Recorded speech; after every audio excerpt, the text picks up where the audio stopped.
We back. What up? What up? Back up again.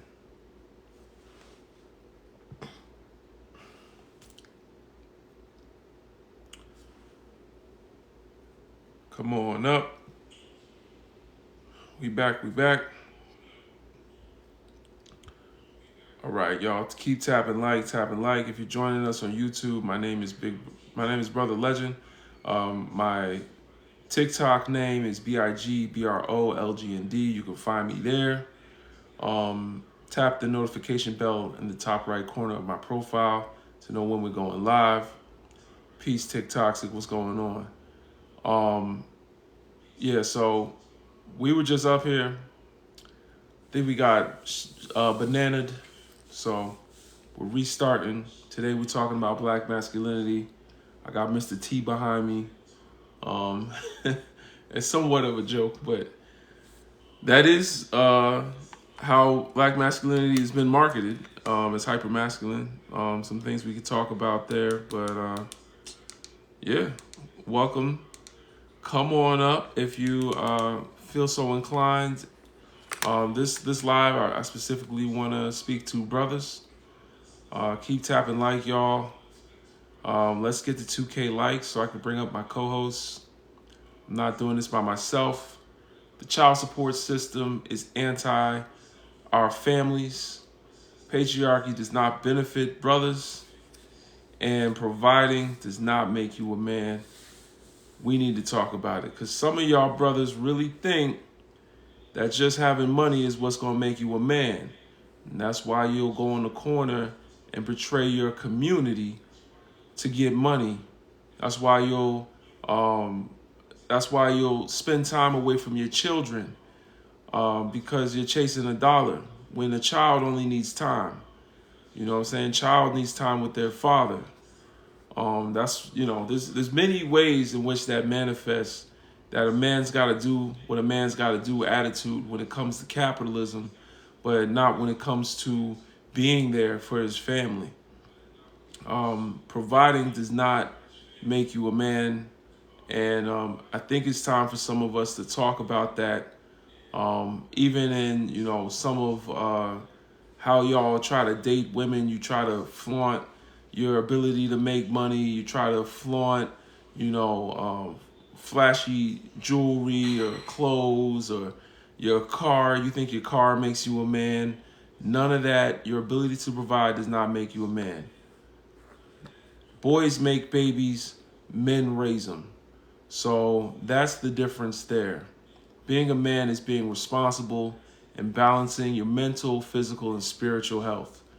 That is being a man. You're making money in a capitalist system that oppresses our people historically does not make you somehow more of a man. All right, I'm going to let some brothers up here. We're going to talk. Come on up. Come on. Everybody down below on the bottom right. That's my brother Timothy. He's my co-host. What's up, bro? Chill will hold on just a moment. All right. Timothy is my co-host, y'all, and don't forget to donate to Bring Down Babylon. B1 Initiative is our nonprofit organization. It's tax deductible. Send $1, send $5. Whatever you are willing to donate is appreciated as we continue to educate our youth. All right. Chill will, go ahead. Give us your age, race, and pronouns, please. All right, bro. My age is 23. I guess my pronouns are he, him. Um, Right. and I'm from Dallas. That's not a race. Oh, my race. Oh, I'm Asian. Okay, talk to us. All right, man. I think like the major thing of being like a parent is discipline. You get what I'm saying? If you don't have discipline for yourself, then you're not going to be able to pass it on to your kid because what makes a man is not the money and the clothes. You're right. It's actually discipline because as a man, you have that drive inside of you to do things right. You have that drive inside of you to do the right thing, you know? But nowadays, everyone is caught up in their own desires that they see the world as if, oh, okay, I got to flex this, I got to get this, I got to have this, you know? Instead of, oh, I got to teach this, I got to show this value, I got to, uphold this promise, you know? Instead of those values, now it's just like I got to show this, I got to be this, I got to do this, you know? And that just takes us off course as men because this is not who we're supposed to be. Like if you compare a man, average man from today to average man from like what 200, 300 years ago, it's going to be like a major size difference because nowadays men just sit around like Doing playing games or doing like some dumb shit, you know? What did the average man do 200 years ago? What?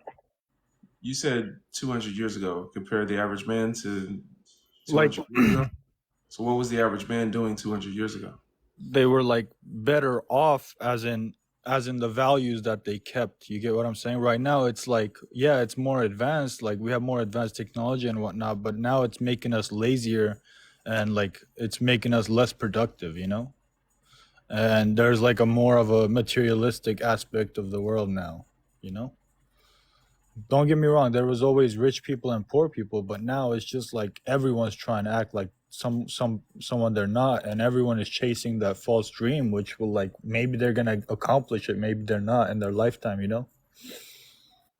So did So you read the prompt before you came up here?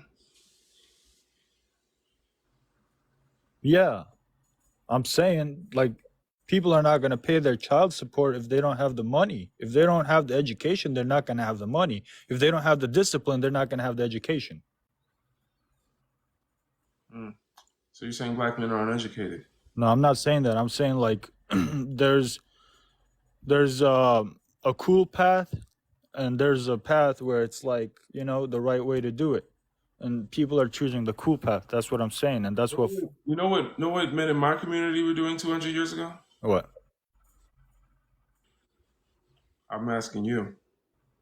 Yeah. Hmm. It was like it was civil rights movements around that time, I believe. 200 years ago, you think the civil rights movement No, took no, place? no, not 200 years ago. That's like no, no, no, no, no. I'm tripping. All right, bro. I'm gonna leave, bro. I said what I gotta say.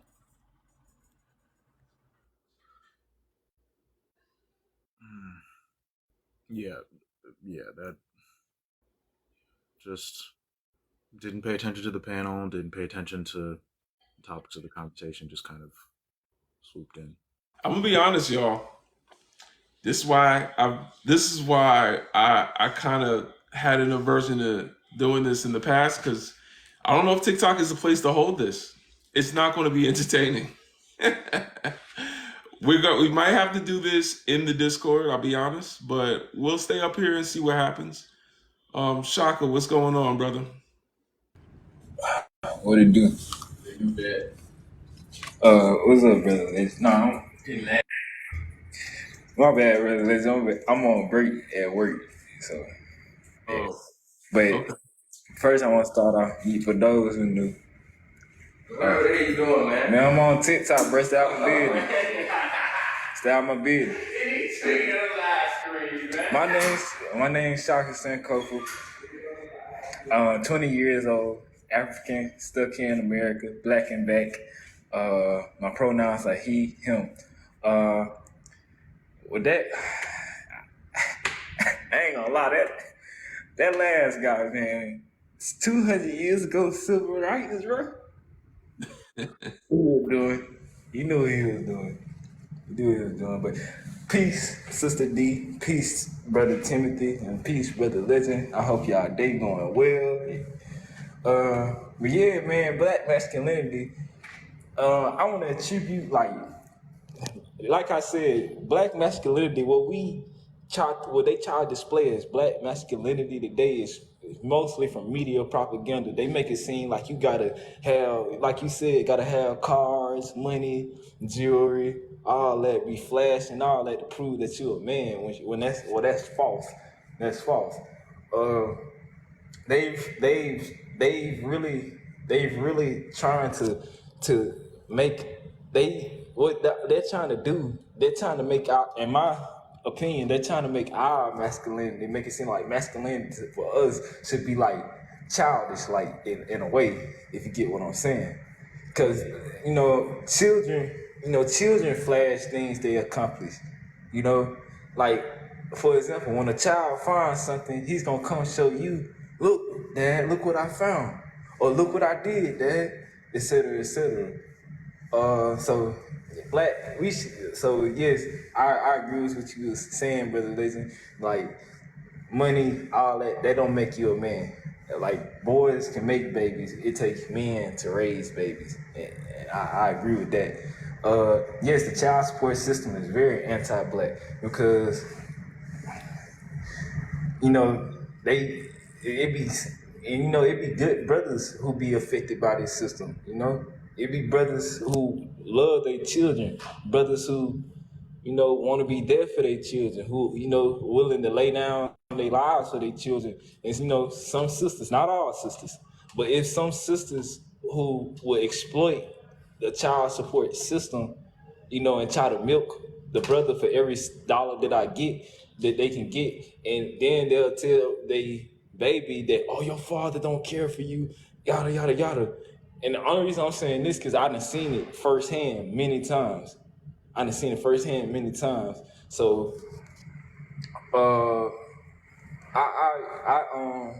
I do think it is very anti-black, and it's getting bad, and patriarchy doesn't benefit black men, providing does not make you a man. I agree, because anybody can have money, but anybody can have money, but it's the lessons you instill into your children that will determine their future. You know, you can't just think just because you got all this that you're giving your child everything that he wants or she wants that's gonna make you a man. No, you gotta instill discipline into your child. But this my thing about what the last dude said talking about discipline, because when we try to discipline our children, they always say we do it in a rough form. If you get what I'm saying, they think our discipline is wrong, but you know what I'm saying. They think we should, tell our children go to timeout, all that. And I think it's funny that he said that about discipline, and I found that funny because when we do try to discipline our children, they want to then try to arrest us or try to say we bad parents. If you get what I'm saying, brother. But yeah, I agree with all you were saying though, brother. Like I do none of that, all that, that it doesn't benefit us at all. My bad if I'm kind of stuttering. I ain't. Um, I would say that when it comes to discipline, um, corporal punishment or physically disciplining your child. I'm trying to be TikTok friendly. Is not something that we as Africans did until after colonization.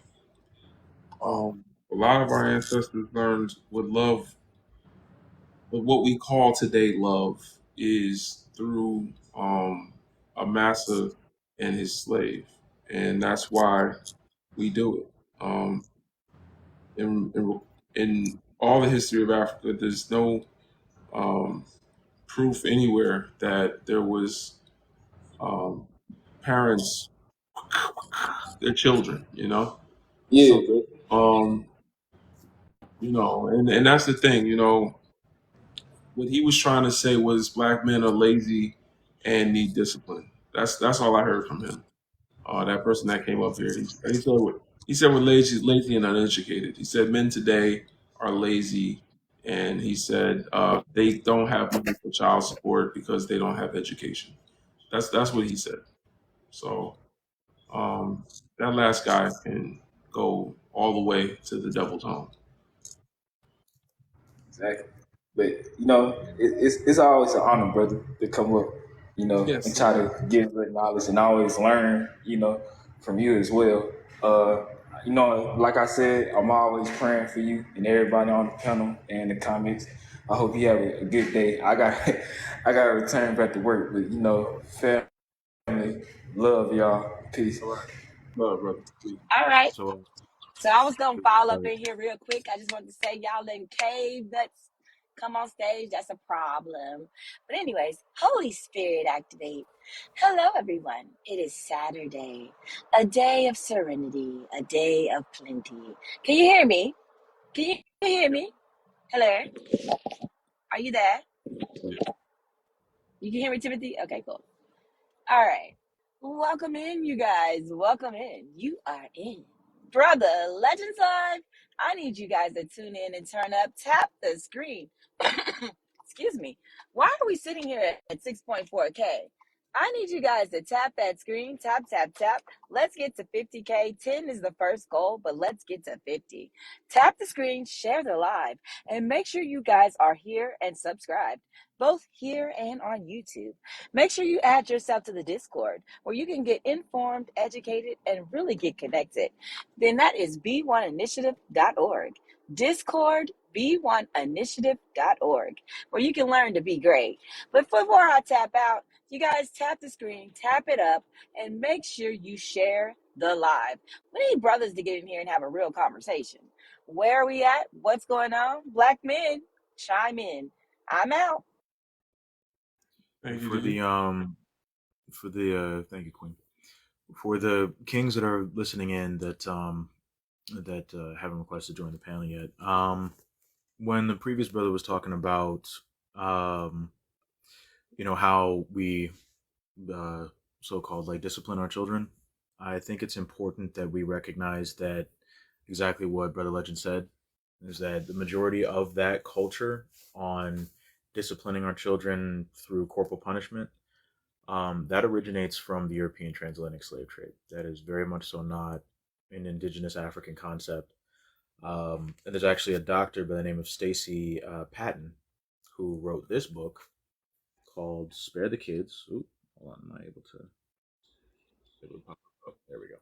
Okay, so it's called "Spare the Kids," and I haven't gotten to this yet, but based off of her interviews, it sounds like this is going to be a very interesting topic. And what she talks about in the book essentially is that she traces back where corporal punishment originally came from.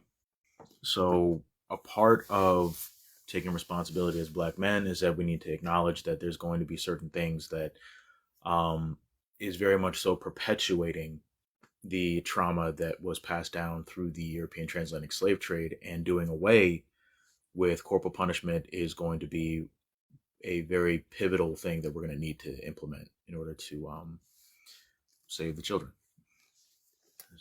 Bird. Yeah. So that's something that, I think we need to get away from as a culture.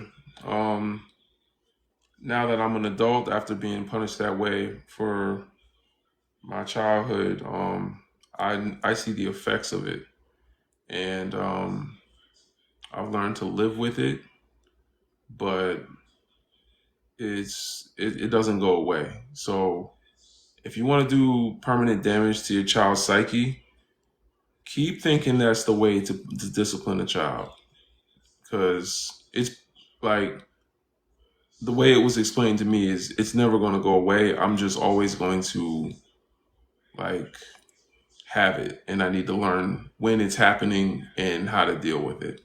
And my sisters have it too. It's adult anxiety,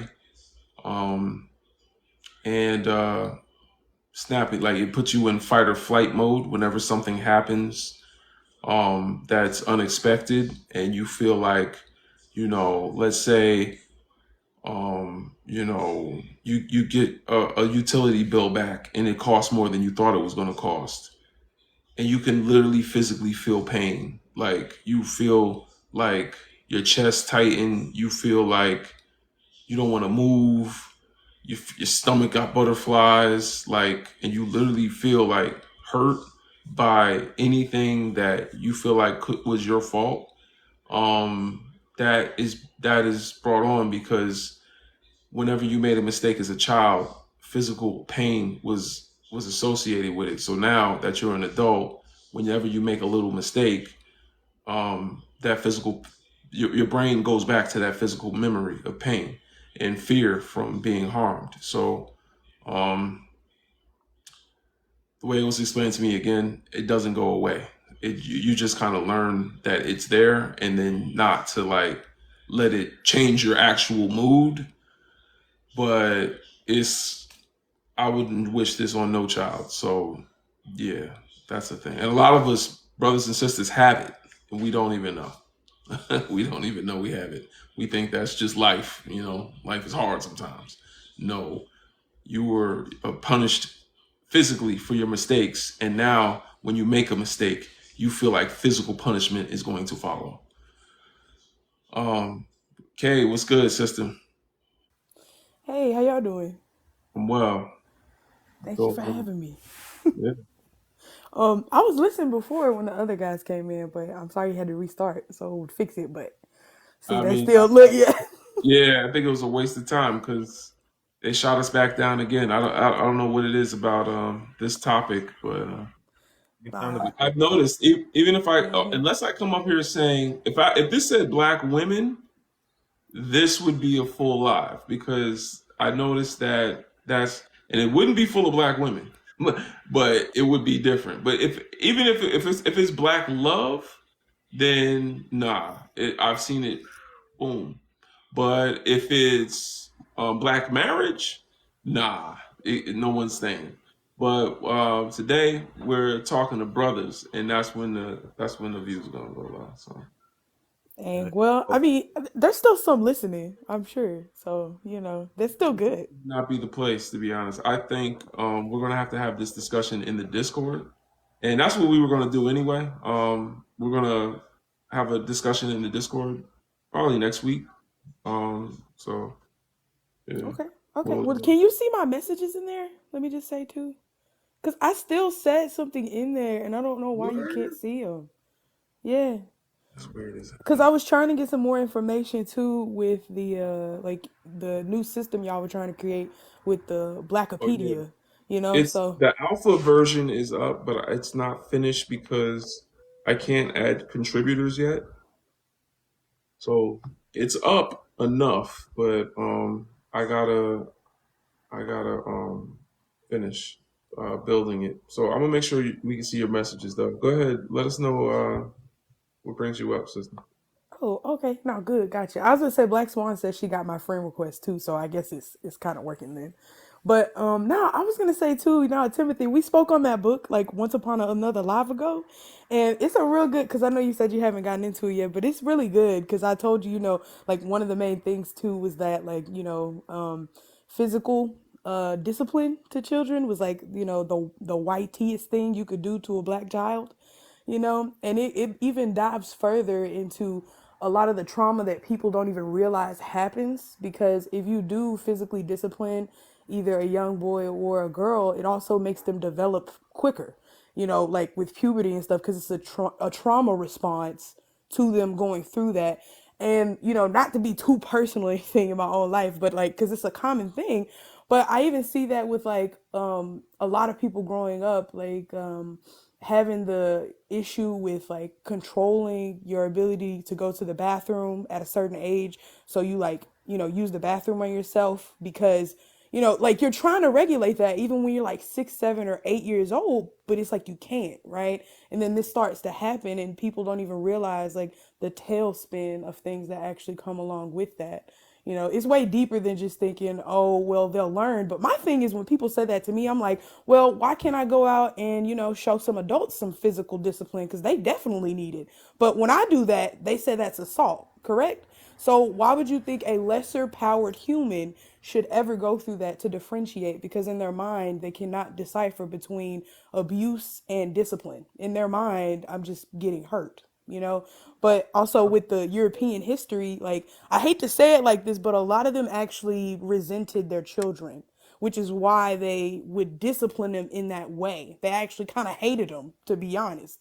So, when I hear people say that and you see like some of the kids that grow up and become the way they are and their parents were highly abusive, it's like it's no wonder. Like look at this. Like why are we picking up something that's not even working for them? Like first of all, why would you eat like it's not even working for them? They kids going into the schools and pew pewing folks because they can't beat nobody up or whatever. Like why try to pick up a habit that doesn't benefit us even in the slightest? Like there are no things I have found that actually are a benefit of doing that to your child.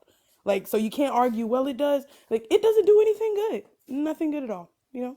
We need to step away from the myth that, somehow by enacting some form of physical punishment on a child is going to help them in the future. Like that's not how growing up works. Like there's never going to be a time where you're going to be able to physically harm a child into being obedient, or physically harm a child into, it may sound like they're listening to you, but in reality they're just scared of you. So like that's legit what it is. Like they're just afraid of whatever is about to come. So it's like they'll stop immediately in that moment if you scream at a child, or if you like swing with an object, like of course obviously I think we all know about the switch or the belt. But when you are using that to get a child to do what you're saying, what you're literally doing is just enacting that fear, activating that fear in the child. That fear in the child is activated, and then they look at you as not as a sense of comfort, but they immediately fear you. And what I think is that a lot of times we unfortunately link fear with respect, and that can be very devastating as well, because we're thinking, oh, okay, you fear me, which means that you hold respect for me, you hold reverence, you hold, like, nah, it's not supposed to be like that. Like your child is actually supposed to see you as a resemblance of the peace that they're looking for, and the advice that they're looking for, the guidance, the adult figure that's able to help them navigate through this life. And yeah, like it's just, there's too many reports that show that it's damaging to the babies. And we just, that's one thing that we definitely need to dismantle. But But that's that makes sense though, right? We've only ever taught to fear everything. We fear the police, we fear the governmental systems, we vote out of fear. Like everything is centered around fear for Well, us. I Even think I think appeasement is out of fear. Like I think some of the fears are necessary, but outside of those things, I would say like when it started at home in the way that everyone else is saying is the fact that Are I'm now starting are to hear really, like really tired. Go ahead. Go huh? ahead. I was talking to my wife. Go ahead. Oh yeah, I'm now starting to hear um in lives and stuff like I go into different in different conversations. I just send a comment and I listen, and I'm starting to hear now a lot of I the went to sleep children on of 1 foot. YT Now I'm parents. on 1 foot.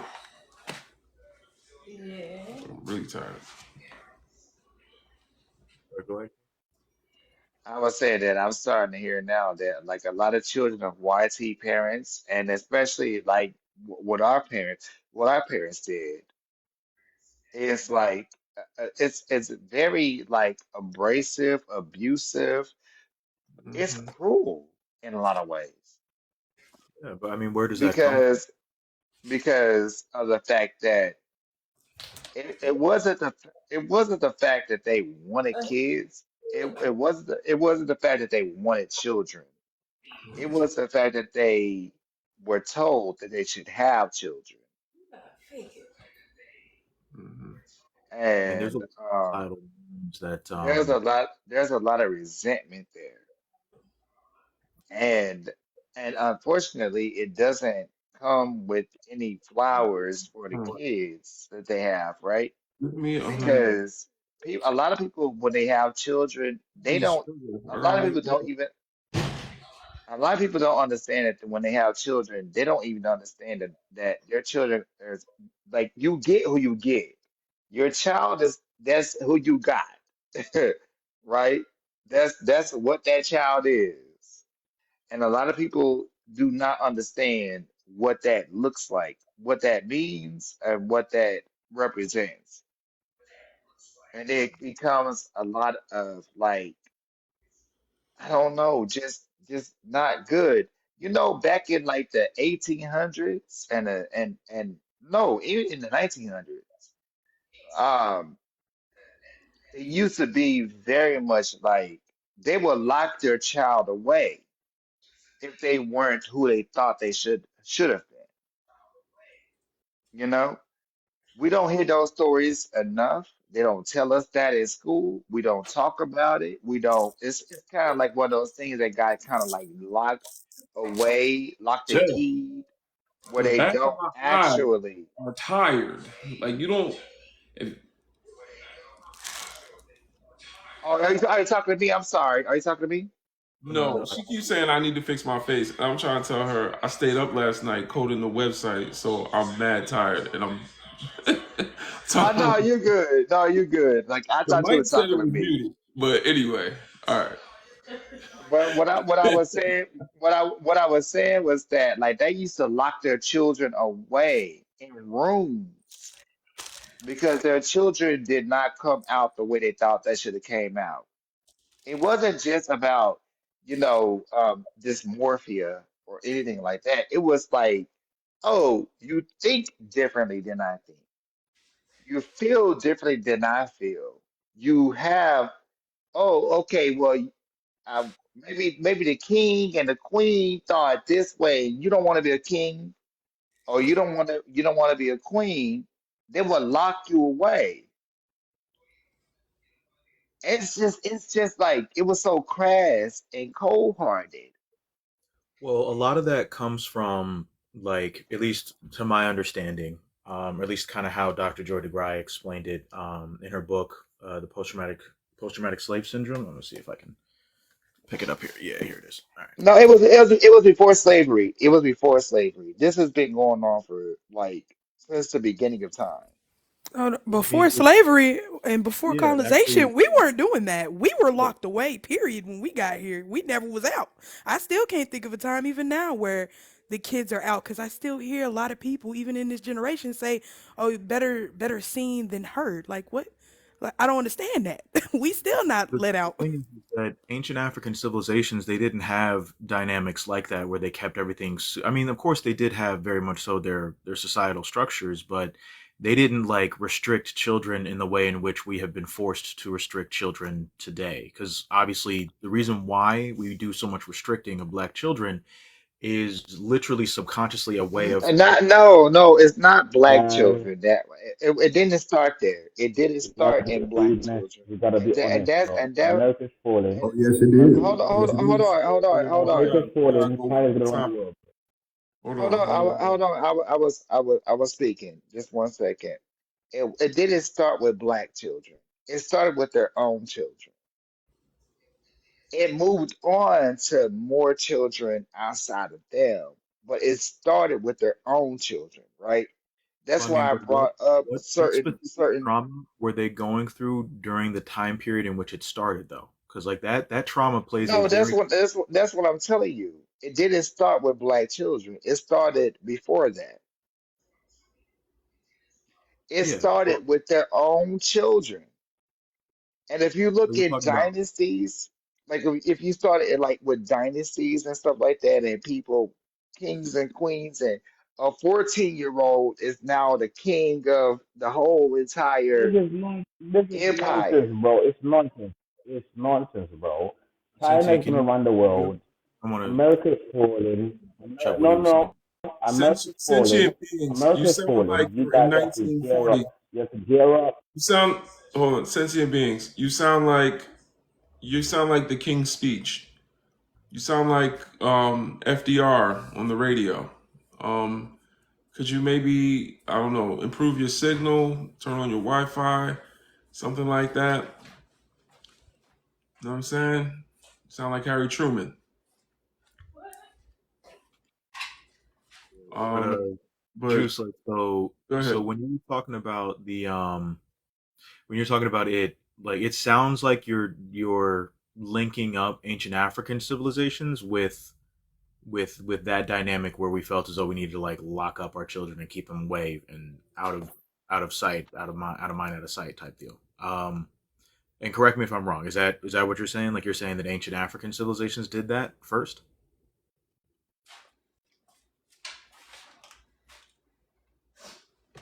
Ancient Africans did not do that first. Got it. Okay. So you're talking about the YT community, like Indo-Europeans, ancient Europeans?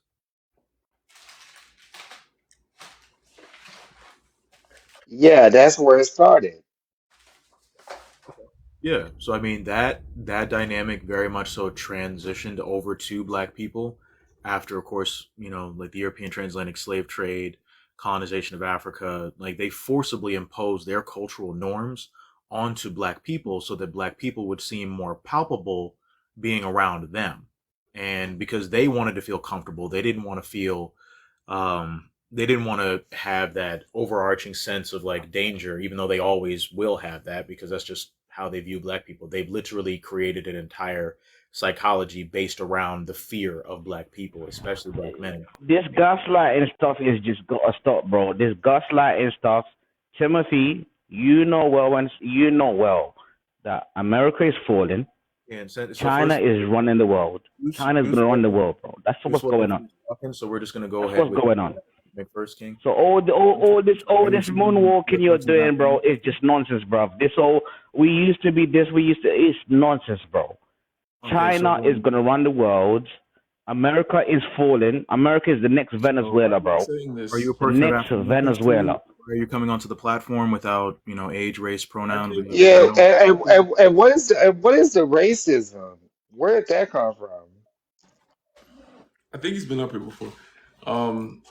Because sentient beings, if you've been up here before, you know the rules. You cannot just burst out talking. Give us your age, your race, and your pronouns, please. 34. He. I think it's he. I'm not sure, but I think it's he. But I'm a male. Yeah, I think that's it. Race. Your race. I am What race? black. All right, he's black. Okay. Black African. All right, same thing. All right, so what are you saying about China? What does that have to do with black masculinity? I feel like we're veering off into fatherhood, but child support is part of the talking point. So Yeah, we're talking The about black like something totally different. masculinity. Wait. White boy, you can chill, bro. You can chill. This is not your panel, bro. The host can speak for himself. Okay.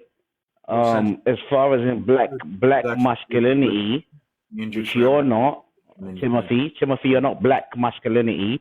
You're white. Brother Okay. Legend, I don't So think you he better knows chill me. yourself. I don't think he knows me. I don't think he You knows better me. chill your hillbilly self. You better chill your hillbilly self, okay?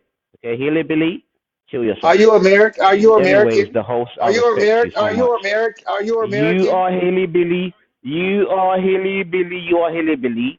Stay in What the does trailer that parks, mean? bro. In the trailer What parks. does that mean? You stay in the What does trailer that parks. Figure it What does out, that bro. Go on Google, mean? bro. I'm asking Google. you, what does that Google mean? it. Google it. Trailer park, boy. Trailer park. You're a trailer park trash, bro. Nobody gives a damn what you're talking about. The problem is, Sentient, is that you kind of came onto the live and immediately tried to center your opinion as opposed to everybody else was having a conversation about black men. Oh, why did it take so long for him to leave? What the hell? I blocked him mad long ago. All right. I don't, yeah, because I don't get that. Like, we were getting somewhere with this conversation. I hate when people do that. Like, we were getting somewhere. Yeah. Because It's just I don't know what the point of any of that was. He kind of ate with that insult. I'm definitely gonna use that from now on. You a hilly billy. Hey, hillbilly. No, He ate me. He ate me all. He ate me up, baby. nah, That was funny. That no. was funny. Sorry, Timothy. what he was eating, but that sure as hell wasn't food. That's damn sure. I just came up because that person is usually in a cron space in the comments section. He's always talking about snow bunnies and things like that in the comments section. So I didn't want to come onto the panel because I'm trying to just stay in the comments section for this one so that Ben can be on the panel. But yeah, I just came up here because they're trolling. They're definitely trolling. Yeah, baby, please stay because for some odd reason, when we try to come to a conclusion about things, I don't know why somebody wants to interrupt it. Well, I mean, that comes with the territory of actually trying to have genuine conversations about very specific things that help to unify the black community. Like that's the second that you make that the focus. Not even the black community. It's just like just history. It's not the black community. Like we weren't even like we had moved on from just being black to like just history, right? And what was going on. Well, I mean, Not of course, just like we do want to keep the topic obviously about black people because black masculinity and the everything. So I mean, yeah, we were talking about everything that was pertaining to the original conversation, and yeah, we definitely were. and yeah, and the reason why I say history is because there's no such thing as black history. It's history. Black masculinity and all that stuff. It's history. It's all history. It's a part of the world. And I don't like when people try to separate that. And that's what they're trying to do right now, is trying to separate us from history. Well, I think it's still okay for, as people of African ancestry for us to, specifically center our specific history because I mean at the end of the day our history without our history there is no their history. So, using the construct that they created to describe history in general, um I mean I think that we can definitely do better than that. Like we can like hey listen, black African history dates back hundreds of thousands of years and that's African civilization after African civilization, invention after invention. So I mean we already know that's how deep it goes. So I mean they can't ever touch that. Like there'll never be a time in human history where they'll ever be able to touch that. So it's You I know think what? You know what shocked me? That what that message is. Please leave your message for blah blah blah blah. And then, do you know that was a black woman? you said wait, what happened one more time, King? Like when when you call and like you don't like you miss that call or something like that, right? And then you get that lady that talks. That's a Oh black yeah. woman. Yeah, I heard about that, I think. Yeah. I was look on the floor. I mean, I know that I'm not like and fact check me if I'm wrong about this, but also the woman that sculpted the face on the dime coin in the United States, that was also sculpted by a black woman.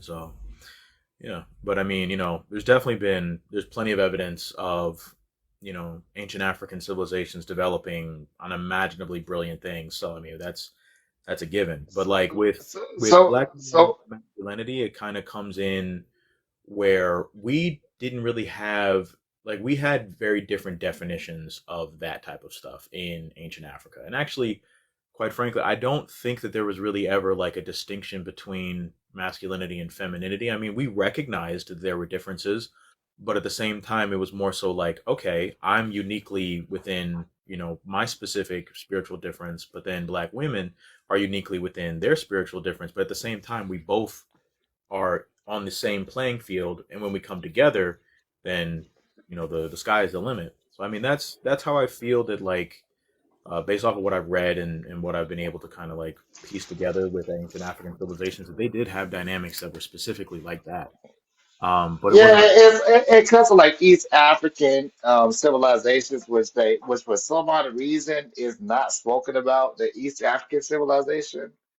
A Mhm. lot of people talk about West Africa and how that was where the transatlantic slave trade went through. But that was a slave trade that happened in the Middle East when they were taking slaves from that. But I didn't want to talk about that. I want to talk about the child support system. Yep. Yep. It's not anti-black. I don't know what y'all talking about. How is that anti-black? Who gonna explain that to me? Well, I mean, me and Brother Legend have kind of gone over like all the different like basically ramifications of being forcibly placed on to child support. And quite frankly, it's anti-black because to have to resort to imprisoning the father of your child very much so can be detrimental to even having the ability to be able to provide for the child. Like in Brother But Legend a was even lot, but that's not just with Black Americans. It's like well, I know so many we're because I have specifically talking about because how of it my disproportionately impacts black men. So like the It rest does of everybody else, but that's what disproportionately. I'm saying. Like It as far does as my head, disproportionately displace black men. That's like saying that the police are not anti-black because they arrest white people more than anybody else. but Like, are y'all but then again, are y'all doing better? what does that mean? Yes, Like black men. like Yeah, as I have a far as question. if the black mom or the mom is asking for money because kids are an everyday thing. Kids are thousands of dollars every month, right? Thousands of dollars every month. okay, And if they can't get that from the parent, the other parent, because it ain't They just, should be able to get that from the it's government. both sides. If they can't get that from the parent, they should be able to get that from the government. What they shouldn't do is, No, I don't believe that. That's because to me that why don't you sounds believe like that? well, King, can because you tell me in what that way sounds black like men benefit from being off-putting because of the incarcerated fact that for you not had a paying child kid. support? Can you It tell me sounds in what like way black men benefit from being mass incarcerated for not paying child support? Can you tell me in what way does the I black don't community? believe in mass incarceration. I think incarceration, like personally, I am anti all the incarceration stuff because I believe Unless in they don't pay their child support, then you believe it?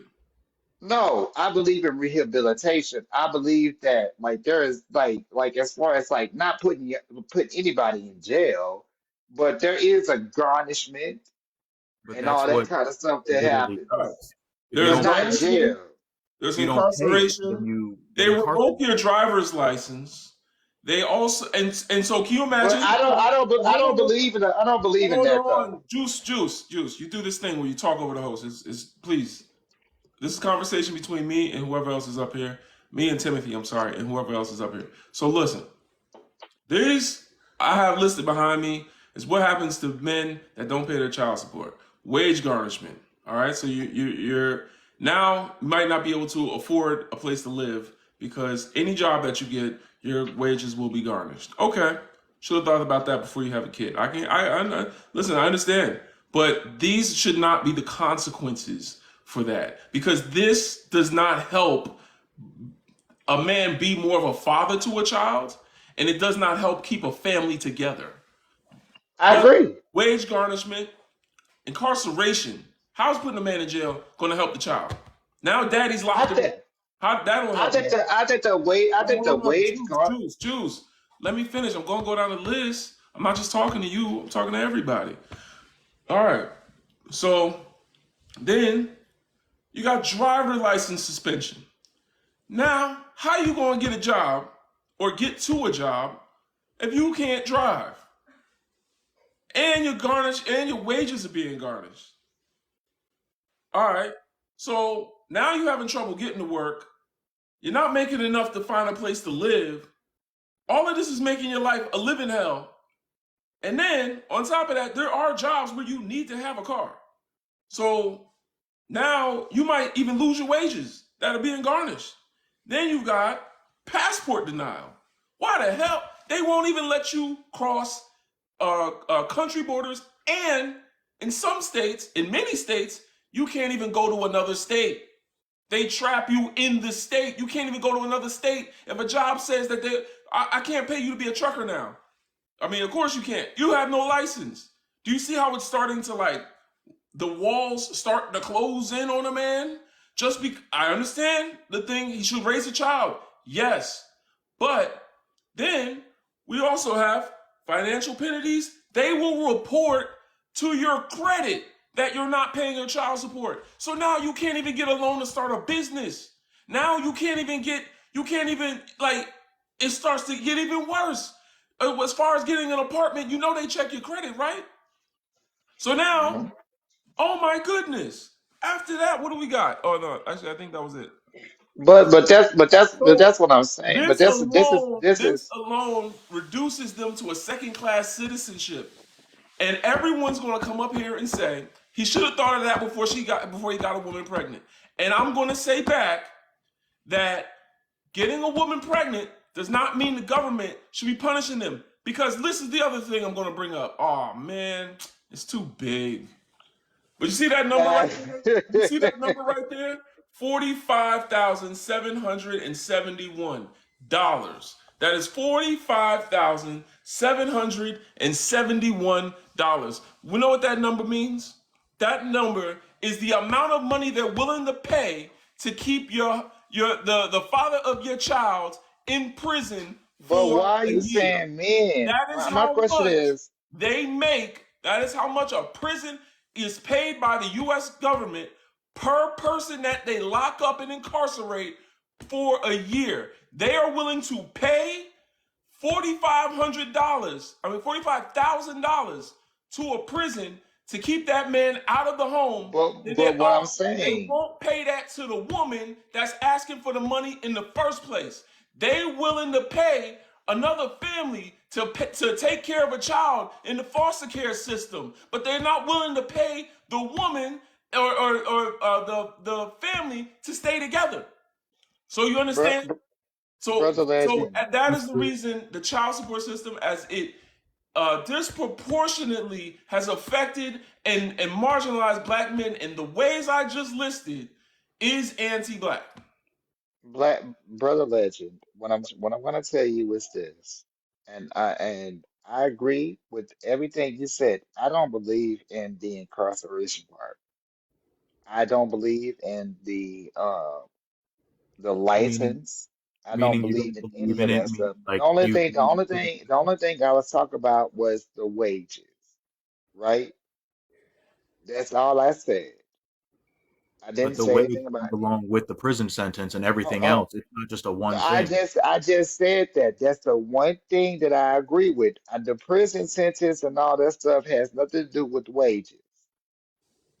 Okay, all right. So then, obviously, I don't that think you need to do disproportionately with affects wages black either, men. because at the end of the day, But the but let U.S. me but let me government say has but let me finish my point. Let me trillions finish. Hold of on, dude. dollars to spend on war and Let me finish. everything the hell else That's they want to that's have. You have to let the Billions host exactly. of talk. dollars to spend on every. They get something to go on in Europe right now, and they will spend billions of dollars to get them people sent over to the United States and give them billions of dollars when they get here. The government has money. They don't need to be garnishing no one's wages. Not saying that there shouldn't be accountability for brothers. There should always be accountability. But But my like you thing is, said, it should be rehabilitation. That's what they need. Brothers that walk away from the child need to have some type of family counseling. There needs to be, if you're going to intervene in a way that brings the family back together. Make it a more functional environment for the child. Don't just throw money at it and but adversely affect that's what I'm already that's what I'm trying to already say. already overly unemployed demographic, the most unemployed demographic, the least likely to get hired, and And like, listen. This is and what you I'm just trying gonna to make say it to you. worse. This is what I'm trying to say to you. It's not for me to sit back and tell anybody with children how they should go about what they do. Okay? It's not for me to say that. What I'm trying to tell you is the fact that no, incarceration is absolute, or the suspension of licenses, all that stuff. I know that all that stuff happens because I live in Texas. I know what that stuff looked like because they enforce it in Texas because this is a red state. They enforce it to the nth degree. You know what I'm saying? I'm not saying that that's what I agree with. What I'm trying to say is the fact that I want the child support system not to even be a thing because at some point in time, there is a responsibility that is not being passed on from the parent. There's a responsibility that is not being talked about in our community that should be like, yo, it may feel good without a condom, It may feel that pull-out game, you might think it might be strong, but it ain't strong like you think it is. You feel me? Mm. It don't take all that. It's just one of those things that we don't talk about. No, I think we talk about it. I think we talk about it over and over and over and over again. I don't I've know, heard this no, no, no, conversation. no. I've been in black The churches. reason, I've been around black people but my let me entire tell you life. something. We talk about it. I ain't gonna I front. did. I look It's when cool. I like me I'm trying to being get an us L, for one live to talk about bro. some of the systemic issues beyond that. But I do feel like, Bro, um, you being a straight man, I'm a LGBTQ person. I'm just well, on then the what you worried outside. about? I'm just saying I'm on the outside looking in. Oh, I was in the locker rooms. I was in the barbershop. I was always there. If you get what I'm saying, right? I was always there. It was always reinforced. So don't give me that bull like that was not something that was reinforced outside of the household. But the reason why it's reinforced is because that other household didn't reinforce that in their kids. Yeah, but that all of that, the perpetuation of the problematic and toxic traits in many instances, that comes from somewhere. And the only way for us to be able to correct the issue permanently is to find out where it came from and then work our way from there. Like we can't just dive into something as like, okay, well, let's never look back in the last 50 years and only approach things from whatever's happening or whatever I see now. You got to look into all that because at the same time, yes, black men very much so need to be very, very particular as to who it is that they're laying with, but also at the same time, so do black women. It's not just a singular transaction that's I'm going on not here. saying that black women should not be that way. I'm saying that black women are a part of the problem too, Okay, because all right. a lot of black women I'll be will careful. have a lot of black women, and I don't care what they can be mad at me if they I want be to. careful saying black men or black women is the problem. A lot of black women will have a baby for a man to keep him there. They can say black women have told me all my life, and me being who I am, I get all the tea. They'll tell me, "Oh, I didn't have this baby. I did like I got a baby by this man, and I'm keeping it." And it's a level of control, I, and Okay. So it's just like nobody is thinking about the Juice, bigger picture can of I like ask you a question, what does Juice? that look like? now Juice, you can gotta I let ask you a us talk. question? I have Go a ahead, question for baby. you. So, okay, so what you're talking about, right, is a reaction to the systems. And I think that's why the conversation is focused on the system so that people can spot it and understand how it operates and see, okay, this is how we've gotten to this point, right? The systems, what you're seeing, people's behavior is a reaction into trying to align with systems that are harming our community. I think that's the whole point. And correct me if I'm wrong, Brother Legend or Timothy, but I feel like that's the part that he's trying to get to is the root cause of these issues that we're having, right? Like, if we could talk about But feelings, I wait, don't wait, think that wait, they're talking about the root hold on, cause. let me finish real quick, because I don't want to take up too much space. I know that black men really need to be on the panel to have this conversation, but I do want to say this too. It is most definitely a systemic issue in the state that I live in, right? As I work in this field, anytime a woman gets pregnant, if she is not married to that man, if she receives any sort of assistance to give birth to her child, and we know it is very expensive to have a child, right? If she receives any sort of assistance while she is pregnant, they're going after the father immediately for child support. Immediately. That's not something that she chooses. If they're not married, it happened to my father. He was living with my mother. They were both in college. They had me when they were young, right? He graduated college. He took care of my mother. As soon as he graduated, put her on his insurance, they got married, and they did everything the way that they were supposed to do. He actually But let reached me out.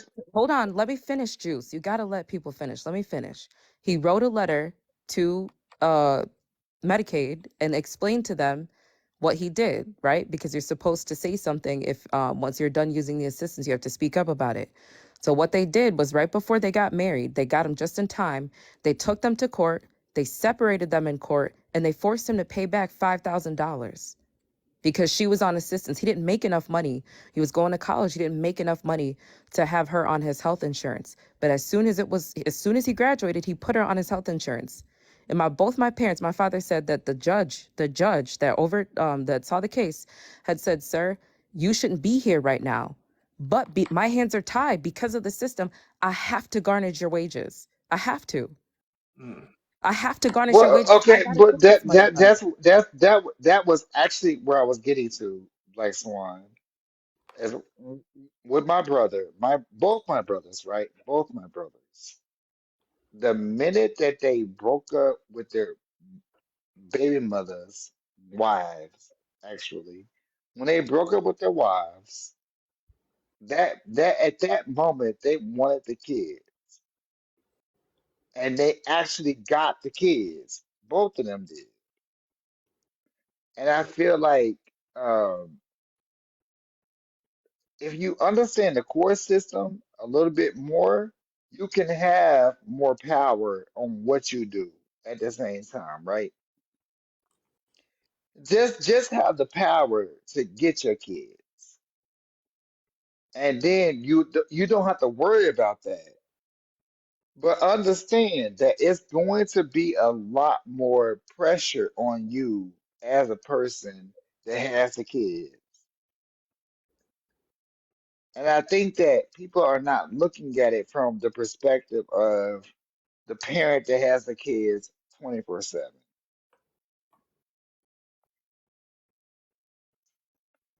Am I tripping on that? Am I tripping on that, Black Swan? Nah, you done fail. Forget tripping. You have fallen off the end of the sidewalk, Shel Silverstein style. I Forget forgot tripping. about that book. Where the sidewalk ends, your Wow, not where the tale has sidewalk begun. ends. Not where the sidewalk ends is crazy. I'm I'm still trying to figure out what's even going on. Every time y'all say something coherent and it comes back with Oh, gibberish. I don't know what you girl, saying, Juice. No, you're no, not no, the only no. one. What I'm saying is Jules, you that done got him going okay. So let again. me just get to the point. The point is this: the garnishment, the way the world works right now is the way the world works. Okay, we can't change that right now, right? We're not talking about So we're talking about black masculinity, what it has to do with child support. We're talking about patriarchal like that's what I'm talking instead of about. black men. Like that's what where we have to land And and I'm stay. and I'm trying and I'm trying to figure out how come when it comes to black men, like just get the kids, just get them. Well, If you there's have the power, if you competition have with the power to go to the black men court, just taking a kid, like taking his child. Like there's okay, you're saying just get the kid, but what if there's a dynamic where the mother of the child doesn't want you to have the kid and she wants to put you onto child support and then she wants to but she has to fight you in court. okay, and if the judge is very much so biased towards her situation versus not towards yours because you're a black But man that's who's not your immediately decision criminalized. to make. That's not your decision to make.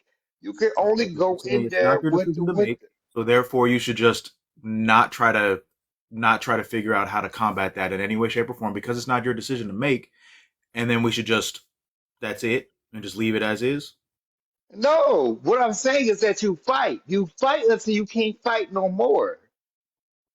When you fight for yourself, when you fight for your children, when you fight like that, you fight for them.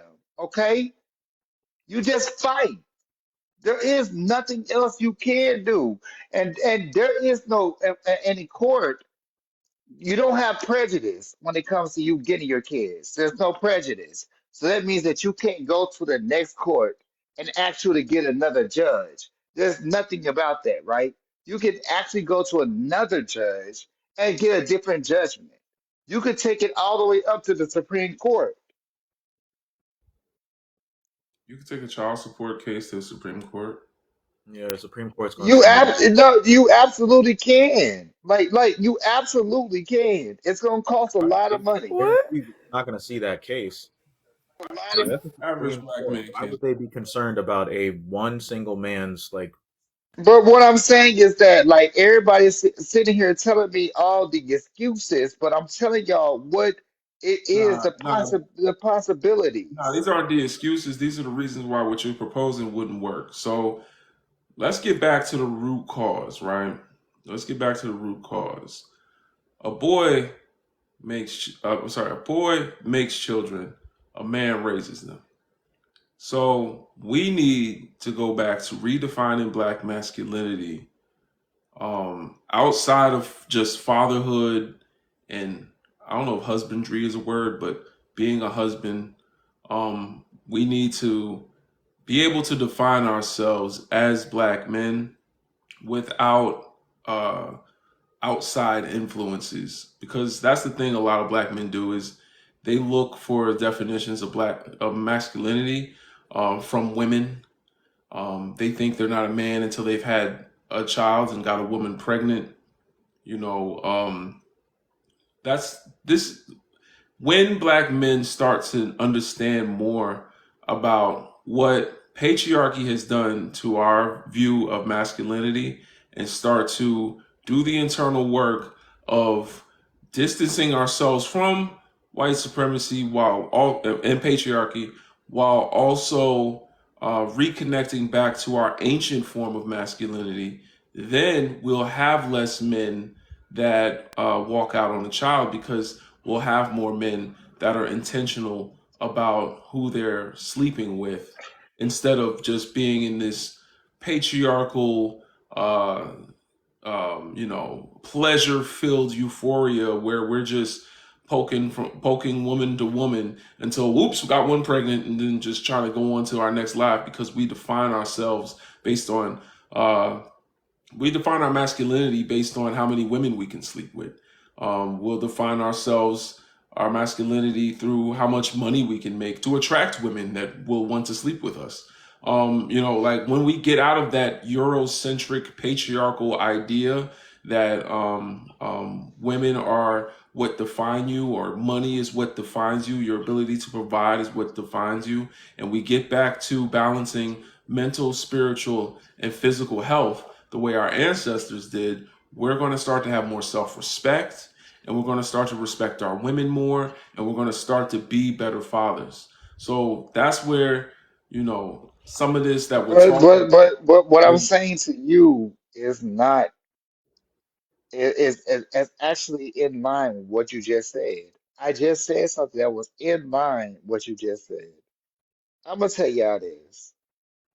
When your kids grow up and they like why you didn't fight for me, because a lot of kids have that in their heart,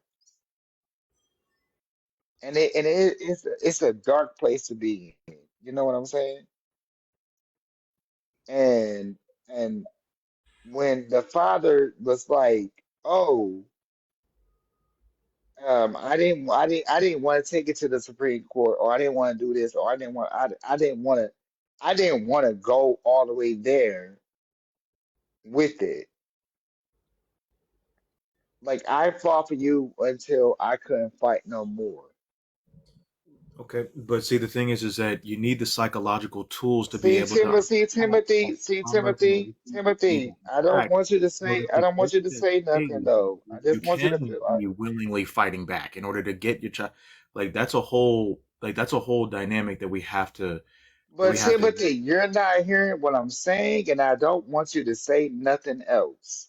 What I'm telling you is what I'm But telling Well, he you. is hold a on, hold on. co-host Not of So, this not not so dis basically, room. not we're not disrespectful, going to not do a whole disrespectful. like don't say nothing else because I haven't finished No, speaking. no, no, You no, allow me to no. speak in a solid Not like. disrespectfully. No, I wasn't saying that disrespectfully. All right. I was not saying it like that. I was saying that I want you to hear where like the child comes from, okay? And people that go through those type of things, right? It's like why you didn't fight for me. I don't care what anybody else says. Everybody else in his life can be on your side and all that kind of stuff. And they could be on the side of how that feels. I didn't got time. I just want to be in here for like 1 minute. All right, give us your. That's Wait, hold on. Actually, need Can I need talk? need I just want to get in here for 1 minute. Wait, hold on. Give us your age, race, and pronouns first. No, I'm not doing that. All right. What? I refuse to do it. What you mean? What? I said I refuse to. You got a problem Well, with why it? are you here? Yes, I do have a Yeah, problem with like it. Okay, why? well, no. This is not Whoa. your The space. requirement to come up onto the live. I don't understand why. Oh, that Like was it's nasty. immediate. Like, Brother. That was revolting. Yeah, Brother, see, you that's in here that. got us in Massa House with this this nutcracker behind Oh, I us. didn't see that. You got I us didn't in see Massa that. House. I Can you get it us was out of moving. here? I Thank didn't you. see The What rocking was chair. that? Mammy don't rock all the babies of her lifetime in that one chair, please. I didn't see that I little said, thing. why is he white back there? Get us. I didn't I even think see that. I I thought like he we was said gonna keep scrolling. Yeah, I was like, we done paused like we him a little I too said would long. have kept going. I would have kept going, but she You came know, up here. I had we to done been shut her sitting there like too we said long. the South. We said Like the a damn South. wrecking ball. We said the South. The hit dog holler. That's what Okay, that is. I've been Right. politely raising my hand, but I feel like I'm kind of colonizing this space. So can I Go ahead, when Tia. yeah, because I would like to get down, make some space I for the keep black thinking man. he's gonna land, but he keep not landing. Yeah, he keeps swirling like he's hovering, and we're not going anywhere. I was hovering because Here I'm you go trying again. so Here you hard go not to be again. But you're not offensive. making I it. don't want to But say. you're not making it. but You're not depending on making what you're it. about to say, and let's Yeah, like Miss T, I'm sorry about that. I just Uh don't know huh. how to not be Appreciate you. disrespectful. I'm so Mhm. sorry. Like that's why I be hovering. I'm so sorry about Mhm. that. I got you. So I have a comment and I have a question, but the question would kind of shift this part of the conversation. So I'm happy to come back later when there's a more natural time for that. Um, but the comment that I had, I don't know, Brother Legend, if you remember when we were talking about this like maybe a week ago or so. Mm-hmm. No? Oh no. Okay. No, Go it's ahead. fine. What were we No offense. talking? We were talking about, I don't remember how it came up, but we were talking about child support in some capacity. And the reason why I'm bringing this back up is because I think where I was slightly missing you and where people might be missing the distinction in this conversation is that there's a difference between how the state leverages child support as a tool versus how individuals um, work within that system and also leverage that same tool. And so we are muddying the waters when we're like blending the lines because both men and women are able and do weaponize the child support system in a myriad of ways. But there's a difference between that and how the state, even to Black Swan's example, uh, has a way of leveraging that tool even when the parties involved are not asking for it. Like they didn't file for child support, they're not going after each other, they're actively together. There's a difference between those two things, and I think it's important for us to like keep those lines separate. I did also want to say though that like I think which when you had the list up of like the impacts or reasons, I can't remember exactly what the label was, but I think there's also an important distinction there between like people who are, and I'm trying to be intentional with my language here, people who are, because they're disenfranchised, are, that impacts the way they're able to show up as a parent, and then because of that that triggers like child support in that system or whatever else, right? And then there's also people who intentionally are not participating or like going out of their way to make sure that they don't show up as a parent like fully, whether that's emotionally, physically, financially, or whatever else.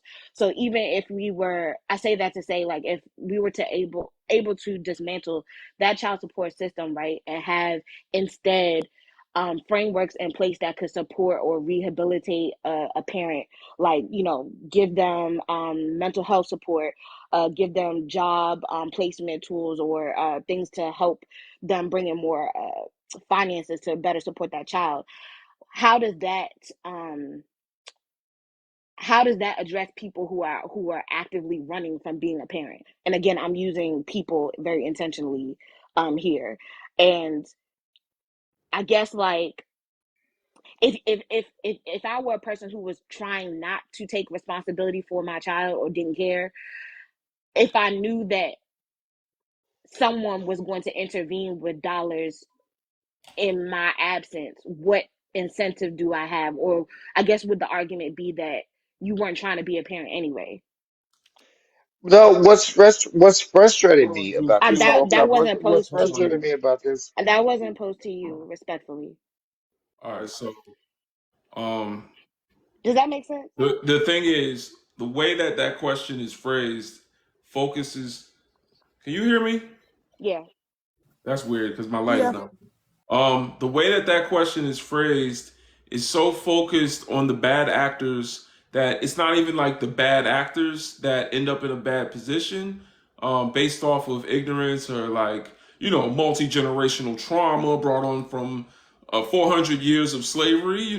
Like Dr. Joy DeGroy says, like we have biases implanted in us from 400 years of men not being able to even be fathers. So of course that's going to create a culture where men don't know how to be fathers. Like a lot of men that I know that run away from fatherhood, they don't know how to be fathers. It's not that they're just I hate the idea of me being a father. You can talk to these dudes and you can tell they're grown children. Like they don't have the tools. Like, and that's how a therapist explained it to me is like when I had to forgive my parents for some of the ways that I was brought up, she said they just didn't have the tools. And that's important to realize that and so you're saying even those with the tools that choose, and I feel like that's such a small minority of some malicious actor that just really like it speaks to like some sort of like it's like a I can't say the T word, errorist, like what I'm saying, like a love errorist that just wants to just be the worst father in the world for no reason other than the fact that he knows he can be the worst. Like, what I'm saying? Like that's like I feel like such a small minority of men. I feel like for the most part, it's disenfranchisement and fear of responsibility, not just fear of responsibility for being a father, but a lot of men don't know how they're going to provide for a child, and that's the fear. Is they black men, they can barely feed themselves. They done got some woman pregnant, and now they don't know how to It's the way you say it, though. afford it. Oh What? God. It's the way you say it. They don't got some girl pregnant. That was a choice. But I specifically addressed that there's a difference between the state and the individual player. So we're not talking about personal responsibility here. We're not talking about you But did a thing and the state wouldn't be oh there if there Jesus was Christ. no personal responsibility. I'm sorry, We're T. I'm there's sorry. those are two different conversations. We're not talking about what people's personal choices are. We're talking about how the state is able to leverage a system against a group of people, whether you choose for the state to intervene or not. Two separate conversations, two separate ones. No, what I'm saying to you though, Miss T, is this. The conversation is about this, and this is why I'm getting so annoyed. I'm getting like a little bit like kind We of very pissed annoyed off. with you, to be perfectly honest. And I don't give a fuck. But what I'm trying to Well, say, Juice. I wanted to hear their no, no, not, dialogue. not, not, not, not You me, just not messed it being all mean, up. not being mean, not I being wanted to mean, hear not what their being mean. dialogue was, and To you be just interrupted disrespectful, you're it. continuously talking over the host. You're interrupting every single person that has to put this, attempting to say a single word, and then you're starting to curse on the panel. Like, do you not He's recognize that? Okay, yeah, he's gone. Yeah. So Can I say something? absolutely. Okay, so before he left, I was trying to inform him that a man wouldn't take their child's mother to the Supreme Court. That's a high court. So anytime you're dealing with high courts, they're not dealing with child support or anything in that nature because child support court is a fake court. That has everything to do with the state. So if you're going to bring anybody to court or the Supreme Court, you're going to bring the state to the Supreme Court and deal with the state in that manner because they basically every time they put a man on child support it didn't even have a due process. It didn't even go through court the right way. So that alone makes it very illegal to put a man on child support. Wow. Interesting. Can I hear what y'all was gonna say when y'all was talking? Cause I wanted to hear y'all had a good conversation and it just got interrupted. Like, was there a rebuttal to it? Because I heard what you were saying. You were saying, the disenfranchisement and all the things are adding up that even when you're focusing on, like you said, the bad actors and the people who may seem like they're portraying this with malice, the reality is that it's not with malice. A lot of the time, it's just bewilderment and fear. Again, you And were that's saying? and that's a and that's a prob that's problematic because the reactions black men have to multi-generational trauma are always seen as some innate behavior to black men. They're always assumed to be some mindless brute that wants to do harm to the community instead of looking at the harm that black men do to the community as a reaction to multi-generational trauma and the trauma of living as the number one threat to society in an anti-black world. Like that's the thing. Like even I've had to heal from that. I had a father in the house. Grew up with my father. Grew up with my dad. I'm thankful because he was able to show me certain things that no other man could have shown me. But at the same time, he had those issues. So sometimes people used to come up to me and be like jealous, like for real. Like I got bullied in school because people would be jealous that I had my father coming to recitals and things like that. But little did they know, I would tell like my friends, I'd be like, I don't know if it's better to have a father in the home. Like, would you rather your father, my father used to get me with the buckle into the belt. Like, you know what I'm saying? Like big whelps on my legs, like bleeding, like, because I didn't take the trash out. Like I would have to mow the lawn, edge the lawn, cut the hedges. We had a cherry tree in the backyard. I had to pick all the cherries weekly. I don't know if anyone had a cherry tree in their backyard before. It gets messy. Um, I had to do all the yard work. I had to put up all the Christmas lights, no matter how cold it was. And Lord, don't ever let me wake up. Don't ever let him wake up before I shoveled the snow. Big trouble for that. So what I'm trying to say is like, black men, and I've had to take all of that, understand it and unpack it, understand that he did not have the tools to raise me properly because his father pointed a pew pew at him at the age of 20 because he wanted him to move out the house. His father, my grandfather, was literally sharecropping. So before that, my grandfather was born in 1901. I still have his obituary. He was born in 1901. He was 50 something when he had my dad. And his father was living during the time of slaves. So you understand how, yeah, black men still have issues today. Like it's not so far away that it's not still being passed down. But when they react, we take it as that is black men. That is who they are. This is a behavior that they just do innately. Like, we don't say those things, but we imply it when we say, that the reactions are intentional. And I think even if the actions can be intentional, that those actions are only reactions to a hostile environment towards black men for 400 years.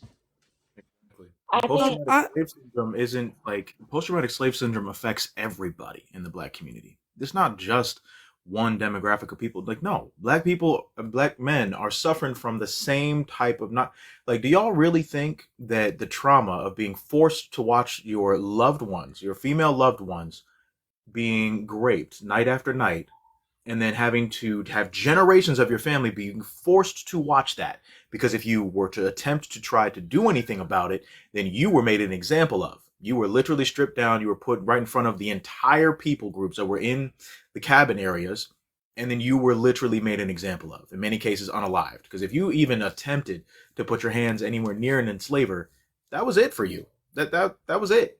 Like that level of trauma sticks with you. That doesn't just fade away and flutter away. Like we give a lot of grace for the trauma that has been passed down within a lot of other areas, but when it comes to black men are automatically presumed to just be able to take it, like just be able to like, oh, okay, that's just I mean that's black men. That's just who they are. That's how they are. It's like a natural. It's like a It's like a natural feeling of, okay, they're just like that, so therefore we don't even need to question that further because they're just naturally like that, when in actuality we aren't.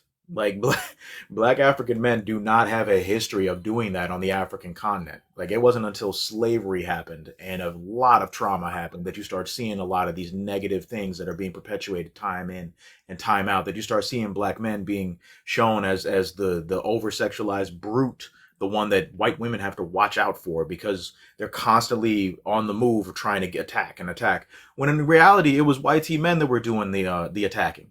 So it's like it's everything that they have done themselves. Everything that they have done themselves. They take the stereotype of themselves and they just thrust it onto black men. And they're just like, all right, let me just go. Like everything that I am the most afraid of happening to myself and my own women, the same things that I continue to do to this people group. Yeah, we're just gonna go ahead and just toss that label onto black men because obviously, they can't possibly be civilized. They can't possibly be. They're just the brute that is only equivalent to their male genitalia that they have. Like that's the level of normalizing that has been put around um, black men being dehumanized and not even us showing a sense of understanding that this trauma exists. And that's the reason why a lot of black men perpetuate certain things that may be deemed as not savory. Are these general responses, or is this a response to my specific question? Well, I mean, that in and of itself was it was kind of like an add-on to what Brother Legend was saying. So I mean, Well, partially, I kind of meant it for the both, and the reason why I'm saying that is because I was really intentional about the language I use when I asked the question. So like I posed the question saying people, and I also acknowledge that there is a disenfranchisement that can lead to certain outcomes, and I didn't attempt to quantify like how many are doing what. So I want to make sure that like the response is framed in kind, because I'm not saying that black men are this thing, and I'm not overlooking the ways in which black men are disenfranchised either. So I led the question with that. So I want to make sure like that's recognized. yeah, no, I didn't perceive that your question was specifically. No, I was just trying to bring that into account when we talk about when you were talking about uh, The the the bad the bad. I as soon as you were saying it, I just labeled them bad actors because if we're having this discussion from the perspective of someone that's intentionally doing harm to a black woman and a black child, I consider that bad acting. That's no, not coming in that's good form. fair. But that's why I wanted to ask the clarifying question, because I wanted to understand how both of you were framing that response. Um and in some respect I can accept that, because again, I wasn't attempting to quantify who is doing like the intention for how people are showing up, only acknowledging that how how people are showing up or whether they're showing up at all can be impacted by these various things. And I'm also saying that even if in support of dismantling this child support system in favor of some of the solutions you suggested, like the mental health therapy, the like job market help, and different things like that that would help um, someone to show up in general as a parent or as a better parent, I think those are great solutions. I'm saying I asked the question about how does that how does that impact people showing up if they feel like their absence is going to be taken care of anyway? Or would the better question be, is this more about like the child or the family being taken care of if that person is not going to be there? Does that make You sense? know, you know what would happen in Africa if you got a woman pregnant and you didn't, take responsibility for that child. Like if you were a future in ancient Africa, you were looked at as an outcast, and they would cast your ass out.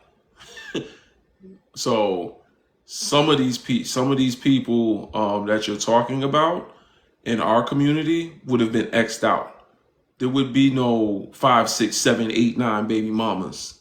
Right. So not by It the would have stopped government, at but by one. the village. And so that's what I'm trying to say. Like, I'm not saying, and notice in my response, I never said those bad actors did not exist.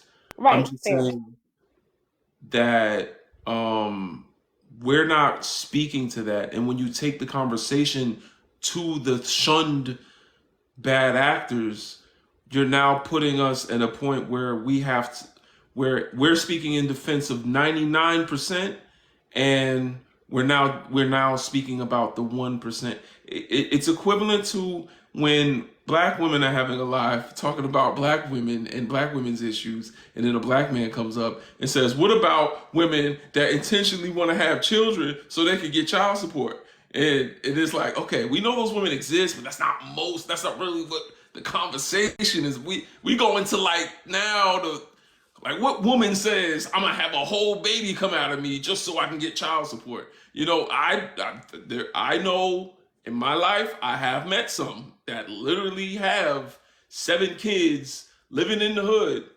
27 years old, really wanted more, but the last one almost unalived her. So she really is about that life. Like, I know some, but I know two, but that's two out of maybe 100 black women that I know. I'm close with.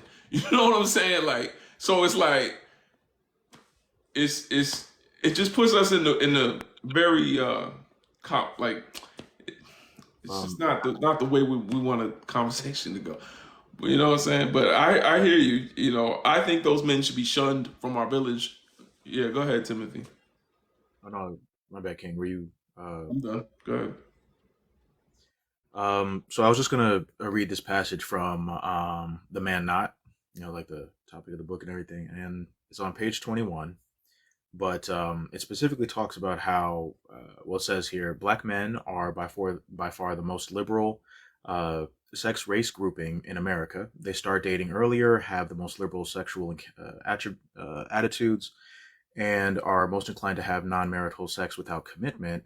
With the institution of marriage, black men, it says that very specifically, but then it goes on to say, within the institution of marriage, black men are more involved than other males in doing housework, tending to children, and sharing decision making with their female counterparts. Recent studies actually show that black fathers are more involved with their children than men of other races, even when they are not married or living with the mother.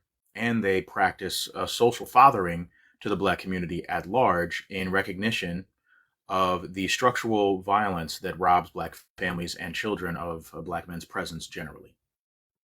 So, I mean, and this is a professor of philosophy. It holds a personal chair, distinguished like professorship at Africana philosophy, and like I'm just reading off of his bio. And so this basically like the studies have already kind of confirmed that the vast majority of black men don't really do that. And in actuality, they're very active and present in their children's lives and active and present in helping around the household, even if they're not living with their counterpart, the person that they made the child with. What book is that? It's called The Man Not. I have the topic back here, but I'm not sure if you can see the title, but it's called... Hold on, I'll put you on the big screen. Okay. All right. Yep, there we go. The Man Not. So with having that understanding in the dynamic, yes, there definitely are defectors. There are individuals that go outside of that. But I think it's important that we recognize the fact that the majority of black men aren't actually doing that. The individuals that are doing that, however, of course, we need to return, like how Brother Legend was talking about, back to more so a cultural kind of shunning of those individuals.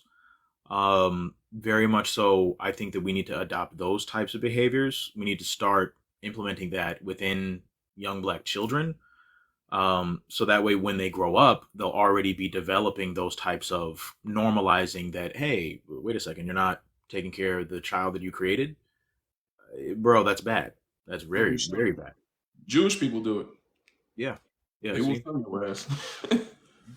Yep. You got every other community on the globe that's doing that. We used to do it, but because of colonization, because of racism, because of white supremacy, because of slavery, like the amount of trauma that has been deliberately instilled in the black household for black men, for black women, for black children, it was very intentional.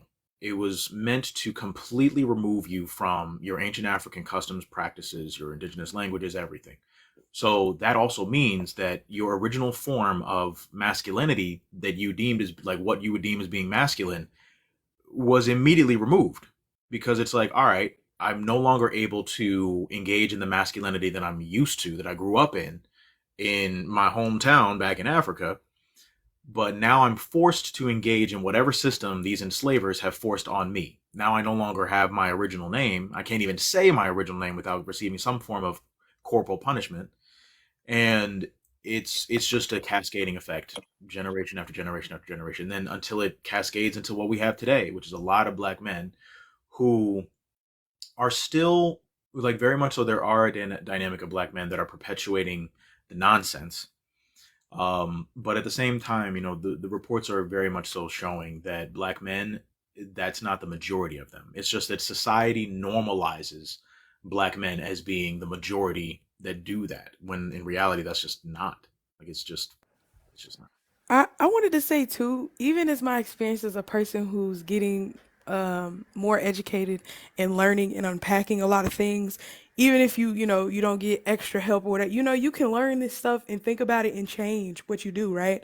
So it's like I had to realize too, because the way that the propaganda is about black men in America, it's like you don't have any type of worth unless you're connected to a dollar sign or any other materialistic contributory factor of a person's life.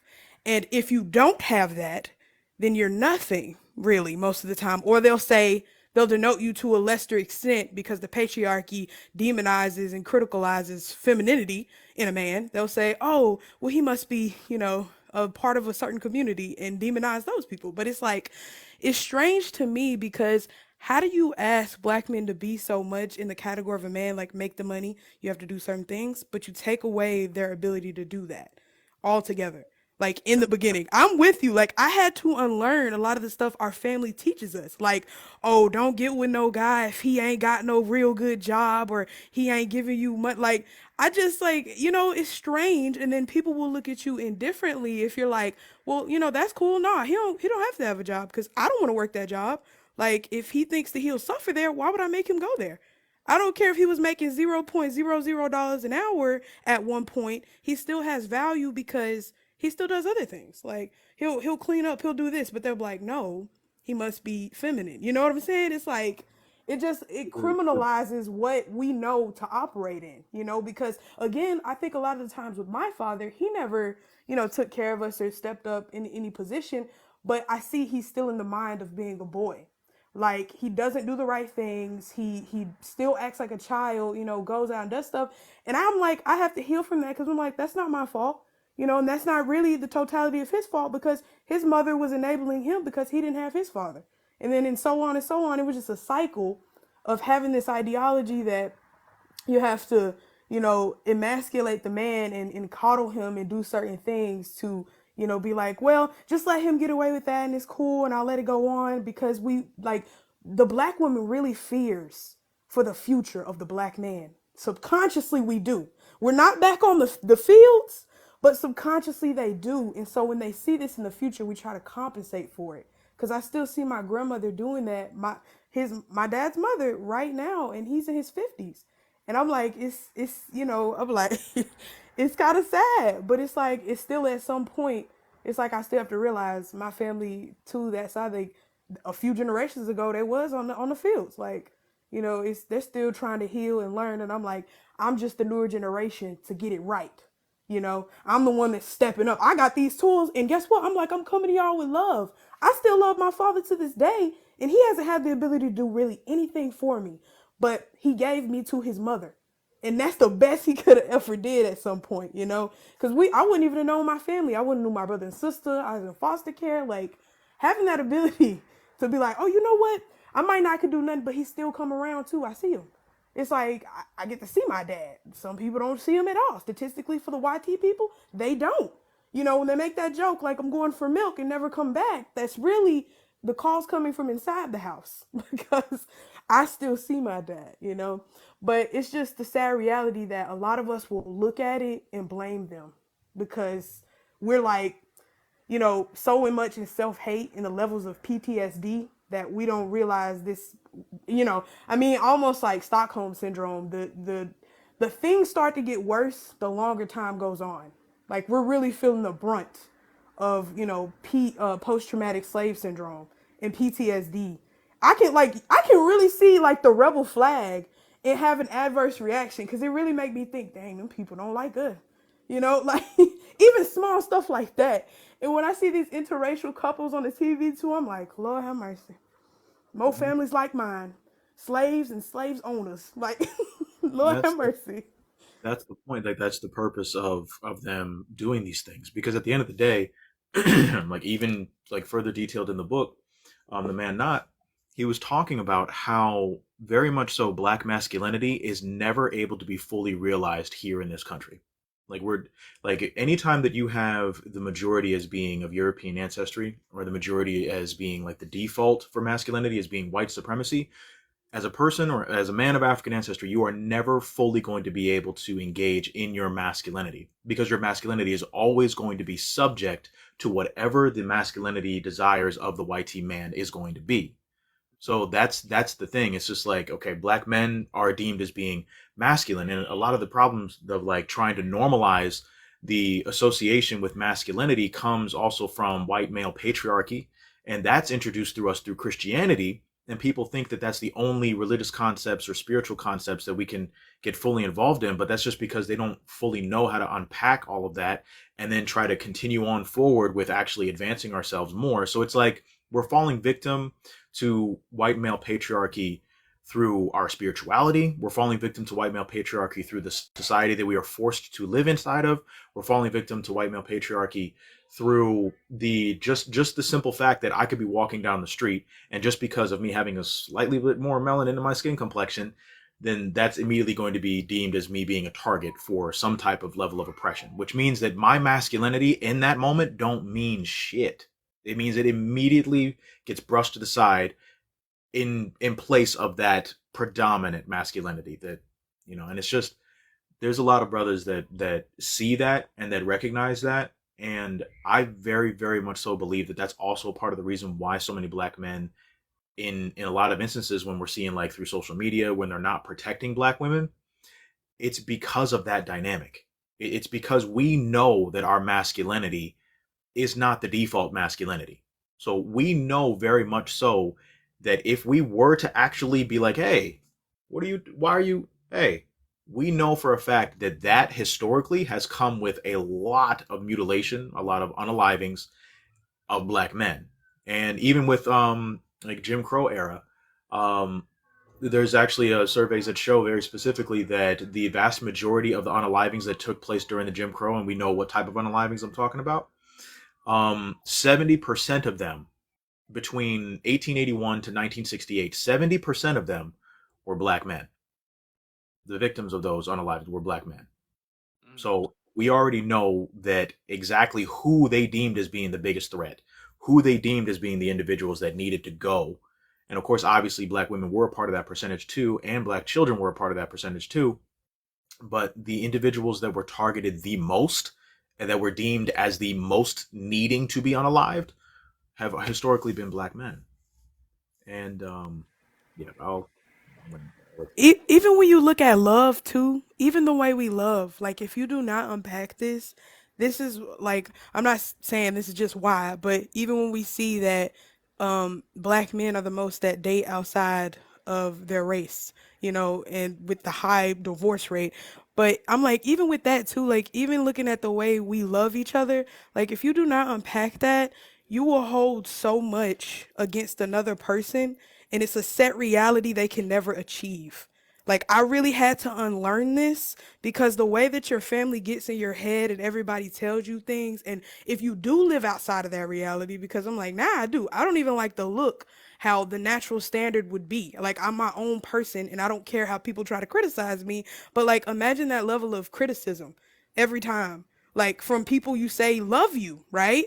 Like, but oh, he this, he that, girl, look at the, you know, and then it's like, but on the inside, I really know, like, would this man be here if I was sick? Like, would he be here if I was on my last buck?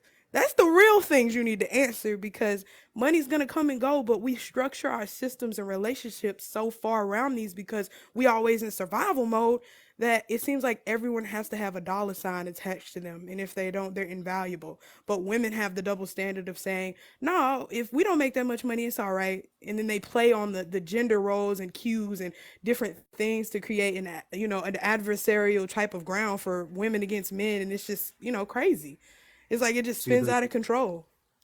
the thing is that like to ask a historically disenfranchised man to match the exact same patriarchal standards that white males established to only benefit themselves is it's like setting it's like, hey, I see that there's booby traps here.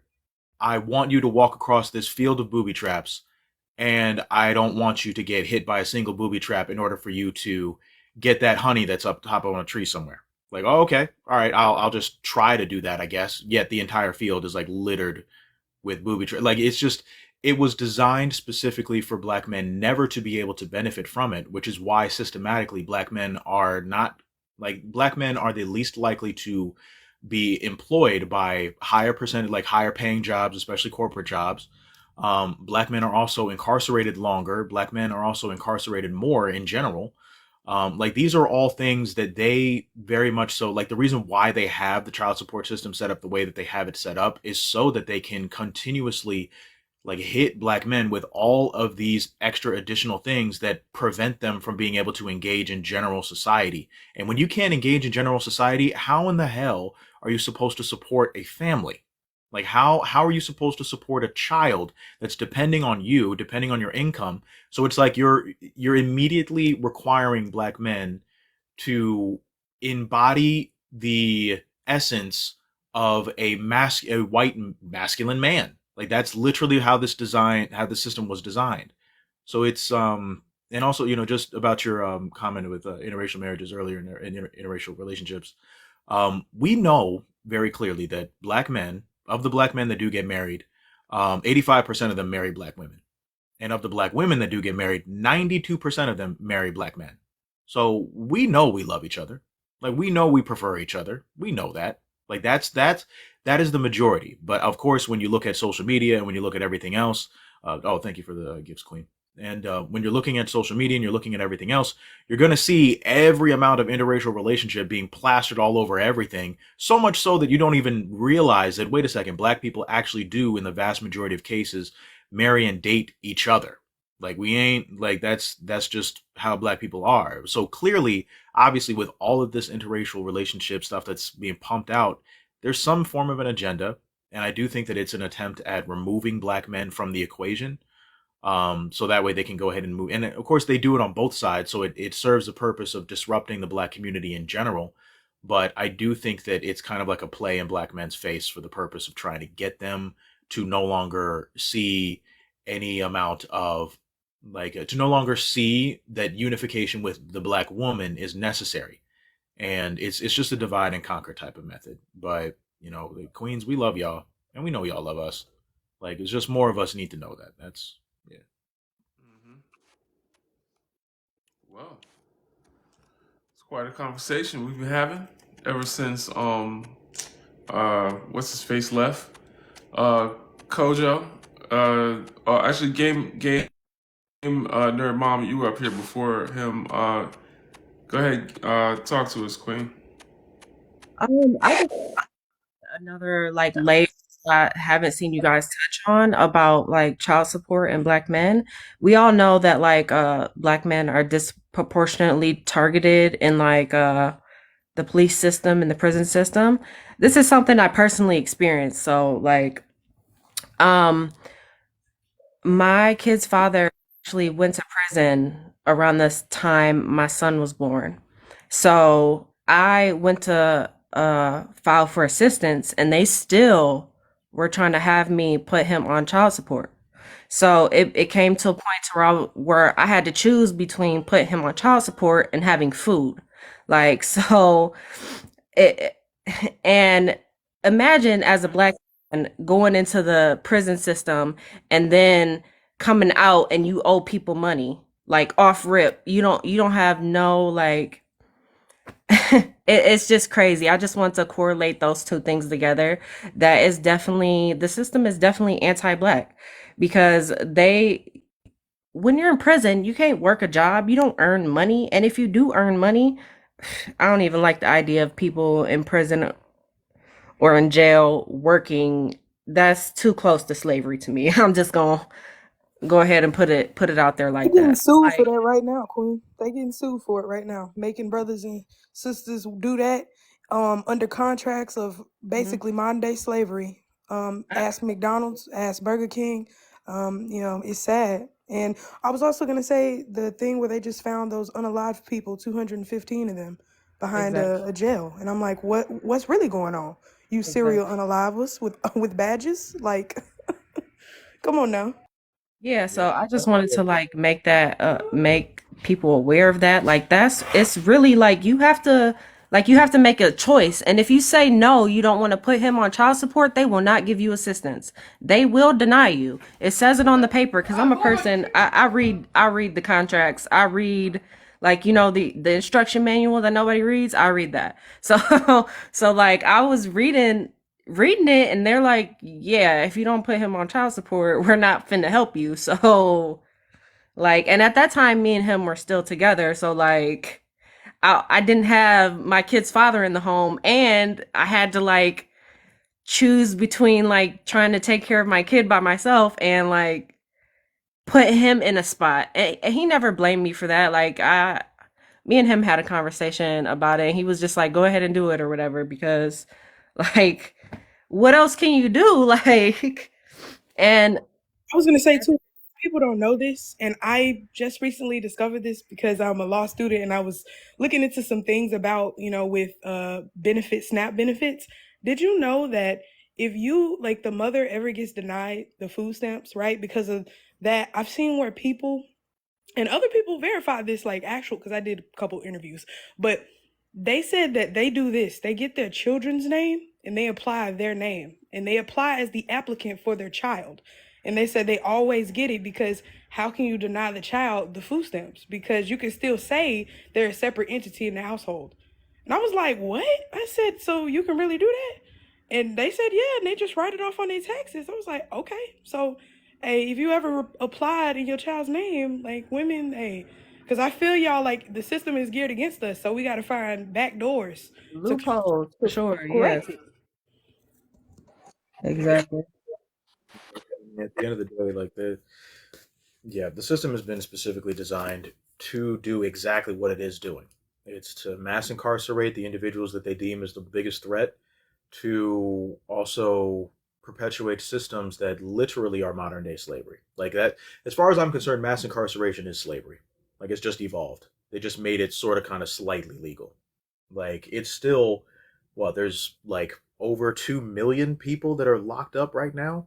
And I was telling a brother, a legend, this earlier, but like I'd have to recheck this, so don't 100% quote me on this fact or on this statement, but um, roughly estimated, I think it was like experts estimate that 140,000 people, like just people in general, and I'm sure if they check the racial demographics, it would be majority black, but 140,000 people are currently serving time for crimes that they actually didn't commit, meaning that they went through the whole so-called justice system process, they went through all of that, and they still got charged with things that they never did. And they're just now just sitting inside of a jail cell, serving time for things that they never did, while the prison industrial complex makes tens of thousands of dollars off of them just being in there.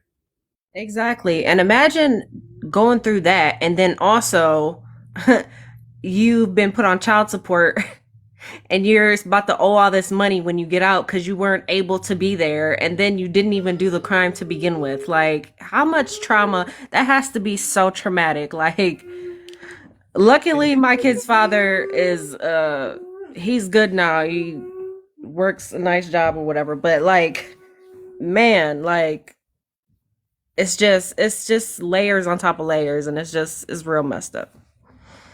one second, Queen. So any kings that are listening in, please join the panel. We definitely need more, more kings like on the panel. We need more to hop up, have a conversation. This is a safe space to have a conversation about the topics at hand, and the topics are in Brother Legend's background and everything. Black male masculinity.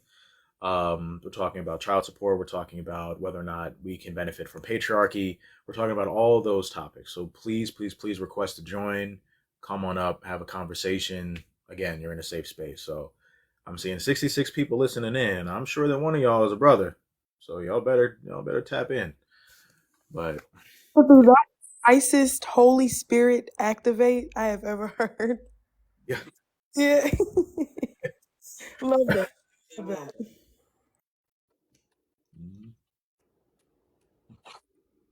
Kojo, you here? One love. Can y'all hear me? Hey, peace, Uncle. We hear you.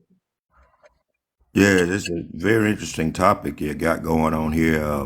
It's rarely talked about when, me being divorced and both my children by my first wife, and everything was fine during the proceedings, the little child support that we agreed upon and everything. And then somebody got in her ear and she went straight down to DHS.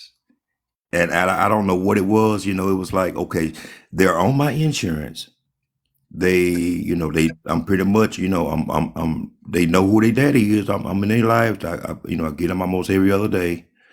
The deal is that when I got a girlfriend, and then everything started swirling. But it's one of the things that I got a problem with is that when tax time comes, I got two by her. At least let me carry one. I got to ask for her permission to carry my own children. But after the first 2 or 3 years of being denied, I just gave up. Whatever. The tax credits and all that type of stuff. It's like, man, no matter where you turn. Now, I remember one time I had lost my job around about 10 years ago. No, about 13 years ago. And I got behind. Them people went after me like they were crazy. It affects your credit. It affects your ability to borrow. It affects everything, even when you're trying to find a place to live. They take your license. They took my one of my friend guy his license. Now how is he going to get to work? Now he had to Uber to work, which costs a whole lot more money than just putting gas. I know how gas is, but he lived like 30 minutes from his job, and he had to Uber back and forth to work. And then he was too ashamed to talk about it. But I got in this business now. He started carpooling with me. But the deal is that Dr. Frances Wilson, she talked about it a few times in some of her lectures about how they go straight for your manhood. And part of that is the ability to provide not only for your family, it's the ability to even provide for yourself. And that's not looking good when you got men living from paycheck to paycheck, you know. And hey, I mean, that's just the way it is. And not in this society of broke A N words, they don't even know what the situation might be or what's going down in that person's life. They really, when you really look at it for what it is, it's crazy. It's crazy. I appreciate you feeling comfortable enough to share that, King. I appreciate that because I'm very, very certain that there's a lot of people that need to hear that. Just so that way they understand from a first person, perspective that like this stuff is real. Like it really has real world consequences. It impacts our brothers in a way in which it shouldn't. Like it's like the system is specifically designed to make it so that you are forced into a state of having to adopt white male patriarchal norms, and then they criminalize you and prevent you from being able to actually actuate or actually engage in attempting to pursue those norms, so-called norms. And it's like a booby trap inside of a booby trap that has been booby trapped with a booby trap. And it's. I appreciate you, King, for sharing. Thank you. No problem. It's like what's so sad about it, we have adopted to the point where some of us have actually went down to child support before the woman. We would put ourselves on child support. I've seen it. I'm going to beat her to the punch, and it really doesn't work in his favor anyway, especially when it come down to these courts. Even if it's evidently that I should have total custody of the children, that's an uphill battle also. It's like you got joint custody on paper, but when it comes down to actually getting things done, you are the provider at all cost. In everything. I got two. They're young adults now. Both of them. Well, one will be in college next year. I got one in college right now. I mean, it really, it's like I got like a few more years. I got a homeboy. He just got off child support. He didn't know how much money he actually made. He said, "Man, I ain't know I make this much money." It's like I wish it was some kind of type of deal where we just keep these people out of our business, especially if you're a responsible father.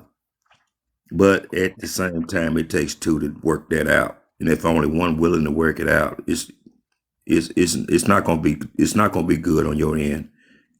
If she's not understanding or whatever like that, it's not gonna work. Especially when you got people that might want, girl, if I were you, I need something more guaranteed. If I were you, look, I was paying her more in child support before she went down there. Yeah. But I already know what the end deal was going to be. Yeah. It makes sense that you'd be able to pay her more because, I mean, obviously you're in control of the dynamic of the money that you're making, but also at the same time, you're not having to worry about additional court costs, fees, or any additional things that they try to tax onto you just for simply like, oh, okay, well, I missed this particular day, but like yeah, it's they do this deliberately just for the purpose of getting you into a corner where you can't back out of. And like I need the queens to understand that that there are very specific instances in which there will be men that will do that will like be that the that will be very that will have malicious intent. But in the vast majority of cases, that's just not what's happening. That's like these men are attempting to go through these hoops for the purpose of like, okay, well, I mean, she wants to put me on child support. I don't know why she feels as though that she needs to. So like men that are actually actively engaging in their children's lives, men that are actually pushing forward and trying to actually put money towards making sure that they can take care of the little ones and then also spend time with them, raising and like that's like it's not going to benefit the household by having the father of your children locked up. Like that doesn't benefit anybody. That literally puts you in a position where you are now dependent on the government for whatever amount of income that you can generate. Either that or you got to be out there generating the income yourself. And of course that even falls in with kind of like it's it's very much so a trap that has been laid out by patriarchy. And that's why we always say that there's nobody of African ancestry that can benefit from patriarchy. Like there's just not. And we may pretend like some of us may pretend like we're the agents of it, but in reality there's no way you could benefit. There is nothing that a black man can benefit from by attempting to engage in a form of patriarchy that he will never be able to attain. Like the masculinity default is always going to be white supremacist. That's it. Like it's going to be that. That's going to be the default for masculinity anytime that we're living in regions that are controlled by white supremacist societies.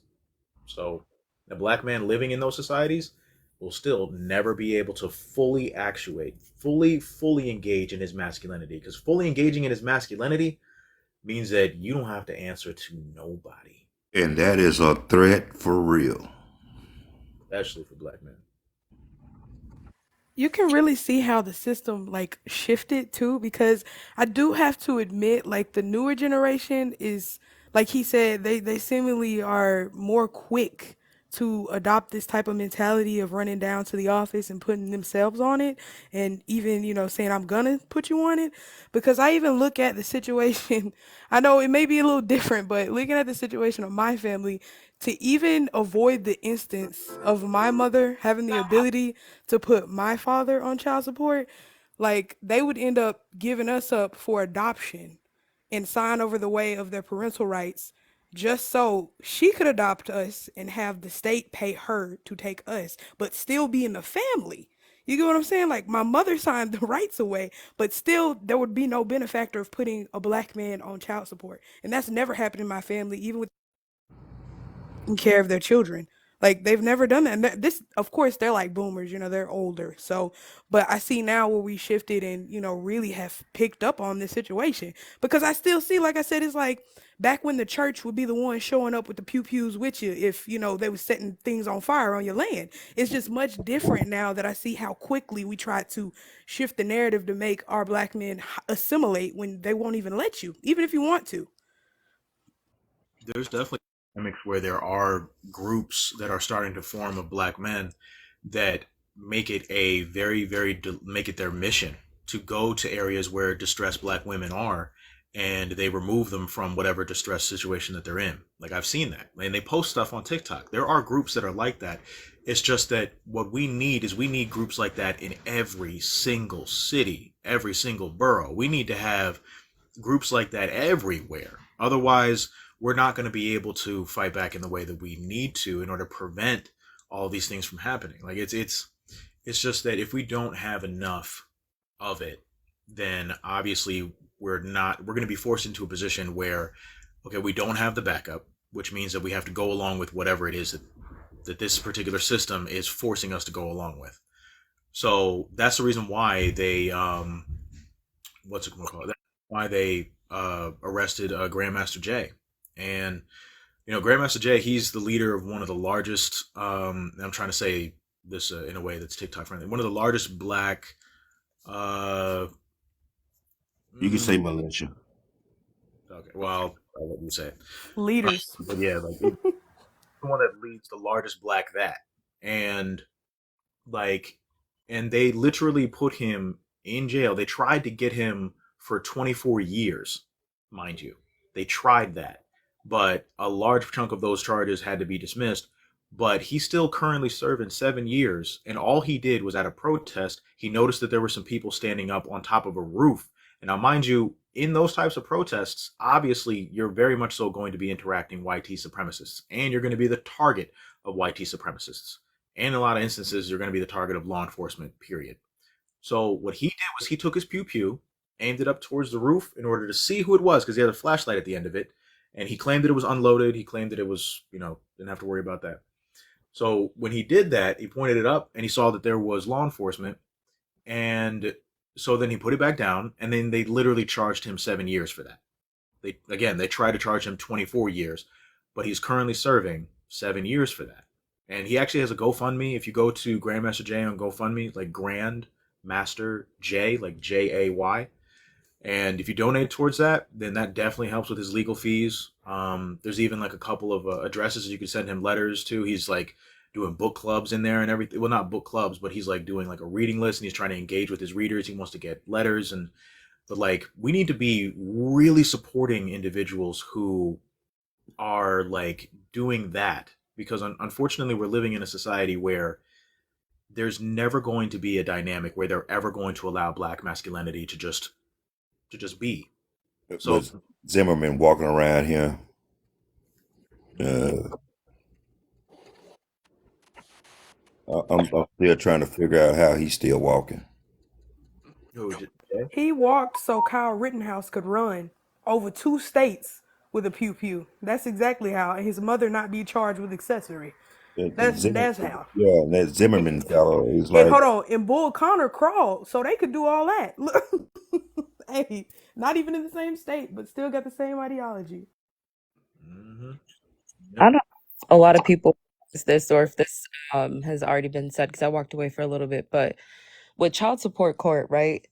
They we know that it can happen automatically without the mother or anybody even going to file for to go to the child support court. Like if you get any sort of assistance, that'll immediately trigger the system to put the father on child support, right?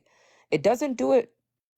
I'm pretty sure I have to reread, but I'm quite sure the way that they say it at least is that it goes after the father. I don't know that it's set up in a way where it's like the primary caregiver of the child or the custodial parent of the child is if they're going for benefits, then it triggers for that other parent to be on child support. I'm pretty sure the way that it's written, at least the state that I live in, it's set up mom against father. So like if the father has the child, I don't know that mom is held accountable financially. If he goes and files for assistance, I'm not sure, which obviously, so that's problematic. But a lot of people don't know that the child support court is separate from like parenting. So like they can go after this man for all of this money and he could still go to family court to try and figure out time and schedule and all of those things and get every other weekend. And the two will not take the other one into account. They don't talk to each other. They don't bring it up. It stays completely separate. And then the court system in general with child support, at least, they take so much money and keep it for themselves. So people think to themselves, like what Kojo was saying, how he was just paying more money out of pocket already, like from Jump Street before the courts got involved.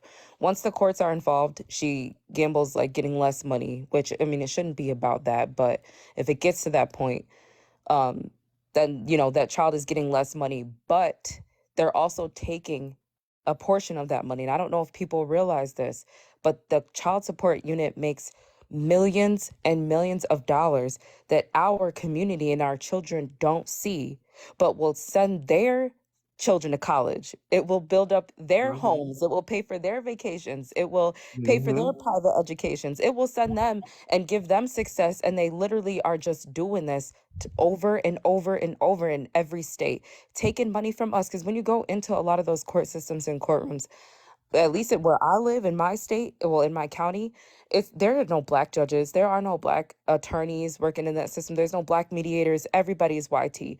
So they're getting all of this money, right, funneled into that system, taking it from our community, taking it, dividing us and keeping us separated from each other, and then building up their own communities and building up their own generational wealth. And that's something that people really do have to take into consideration and take into account, because nobody wins. Nobody wins. None of us win. The mother doesn't win. The father doesn't win. The child doesn't win. Nobody wins once the Huh. system gets involved. Also, too, some states and counties, if the father's name is signed to the birth certificate, he is monetarily now financially obligated to take care of that child. And that's just if his name is on there, a fact. Like, I'm like, dang, okay, that's crazy. Because even if the mother signs it in some cases, and I was like, what?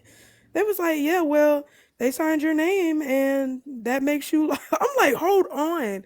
And then it would be some people that would also paternally find out that that is not their child and still be financially obligated to take care. Like, don't get me wrong, but like now they're financially obligated and the other man who potentially also could have been the father is not, but it's like now he has to pay and it also will affect his credit. And the other man who's with them, like, I'm sure if they stay, they'll contribute too. But now another man is already involved in a very bad way because if he doesn't do it, then he's going to jail. Like, it's very convoluted.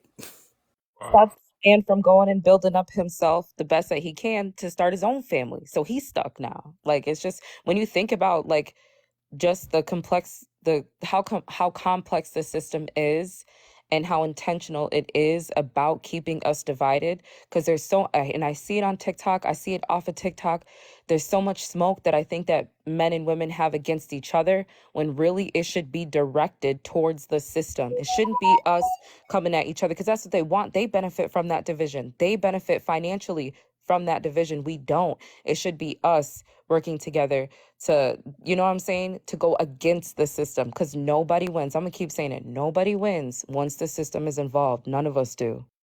I mean, think about it. How much generational wealth would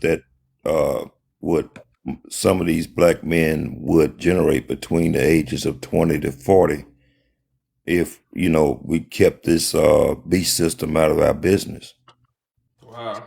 Well, we actually know that of the black men that have interactions with law enforcement, just by them having interactions with law enforcement, and this could be through no fault of their own, reports actually show that for a black man to achieve upper like wealth status, if they interact with law enforcement, that cuts their chances of achieving upper wealth status by 70%.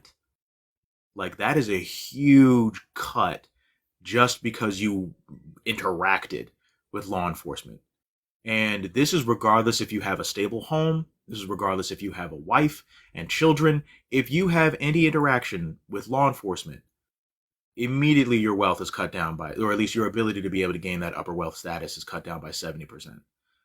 Like, that's the fact that it is so easy to remove the black man's ability to be able to support his family. Very much so. It's giving very, very deliberate for the purpose of forcing black men into a position where we have no choice but to commit certain crimes in order to be able to support certain family members. Like, that's why, like I've seen stuff happen in the community, but I ain't saying nothing. Like, he didn't do nobody. If somebody didn't do any harm, then I'm not saying a word. Yeah. Like, that's just because at the end of the day, it was around Christmas time, and the brother was literally probably just trying to feed his family. So it's like, the cops came to the door and everything. I'm not saying a word, because like, that's just like, when you don't understand the historical ramifications of all of that, when you don't understand where it all comes from, how deep and how far back it actually goes, then the average person is just like, oh well, I'm just like, a human being is a human being. I'm just gonna go ahead and, like, no. You need to take all of those things into consideration in order to be able to understand the level of empathy that you need to engage for men and women of African ancestry, because men and women of African ancestry uniquely are the only people in the entirety of the world's history that have ever had this level of barbarity done to them. So that's a very unique position. Very, very unique. No other person, they always try to, dabble in other people groups are like, well, this happened around this time period, that happened around that time period. All bullshit. Like, at no point in time has it ever happened to this extent or at this level of dehumanization or brutality. Like, that's like, recognize that it's going to take a minute to get through these things. It's going to take a minute to unpack a lot of this stuff. It's going to take generations, to be for real. But it I was is even gonna cool. say, oh, I'm sorry. Oh, no, Go no, ahead. go ahead. No, I was gonna say too, even with what he's saying about the generational wealth, because like I also kind of have a quarrel with that statement too, because generational wealth, like the definition and history of that is like the acclamation of wealth and financial resource off the back of an institution that was our poverty. So I don't like, even when I say I want to achieve, like I hate even saying I want generational wealth because a lot of the time that came through our hardship.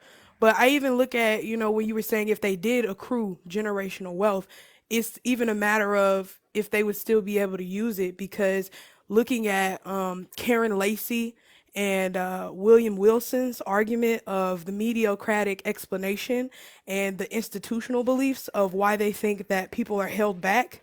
Because, the YT people think that, Lacey believes that you're held back because of your hard work or either, a personal interest. And then Wilson believes that it's institutional.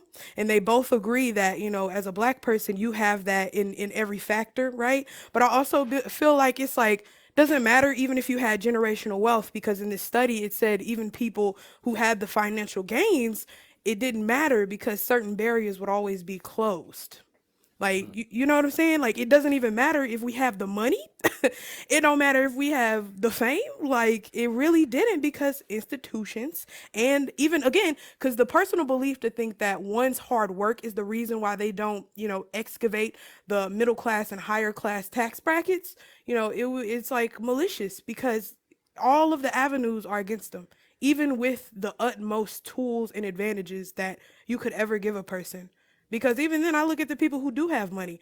Like, they still can't stop, certain things from happening to them. I mean, they sure don't. And they also don't try to stand up for their community either, because they want to keep what stature they've, carved out for themselves. But it's just like, it still sucks, because even with us giving, the equity and the concept of an equal playing field, a try, like, that would look so crazy. Like, how would that look, Because what does an equal playing field actually look like? Like, when you get into it, it's so nuanced that the ability to do that almost seems impossible, especially for black men to actually have some form of, place in society as a first class citizen. Yeah, that's why the book is called Man Not, because it really speaks to how definitions of masculinity exclude black men. So when we say we're a black man or a black woman, anything after the word black is not truly how we're seen and respected in society, how we're socialized. Yeah, well, this has been quite a conversation. I think we should restart again, man. I think we should restart the live one more time. I'll bring the topics back up. I try to wait a little bit. TikTok gives you a notification, lets you know that you've been up a certain amount. So we're past that. I'm sure I got ice cream in my beard. I was eating ice cream. I'm trying to wake up, man, because What kind of ice cream was you eating? um it's Breyer's oat milk ice cream. Okay. Oatmeal. That makes sense. Look, No, oat ice it's cream? oat milk. Oat milk ice cream. Oh, okay, Yeah, good. You ain't not even real ice cream. yeah, I don't do dairy. Yeah, nah. Okay, I Yeah. was wondering. I don't know. I always ask because a lot of times people will be like, depending on the generation, it's like a certain one they'll eat. Yeah, vanilla. I better say that's a big contender. It's either Yeah. vanilla or it's like some type of vanilla with like it's like pearline or walnuts in it. I like I have to I'd be have the like, day okay, off. I have to have the day off to eat ice cream. the day off. Yeah, I be eating ice cream sometimes. My wife bought some, that's why I'm eating it. But I'm trying to wake up because I was staying up all night to try to get the website up. It's almost done. And I just gotta make it so it's shareable. So that's gonna take probably another night. I'm trying to get it done this weekend because I'll be working. But all right, I'm gonna restart one more time, and we'll see if we can get a steady panel in here. Thank y'all for contributing. I'm not going nowhere. If you gotta go, tap the notification bell as soon as I close out the live, and it'll notify you when we're live. I'll be right back. Thank you. All right. Bye. Uh,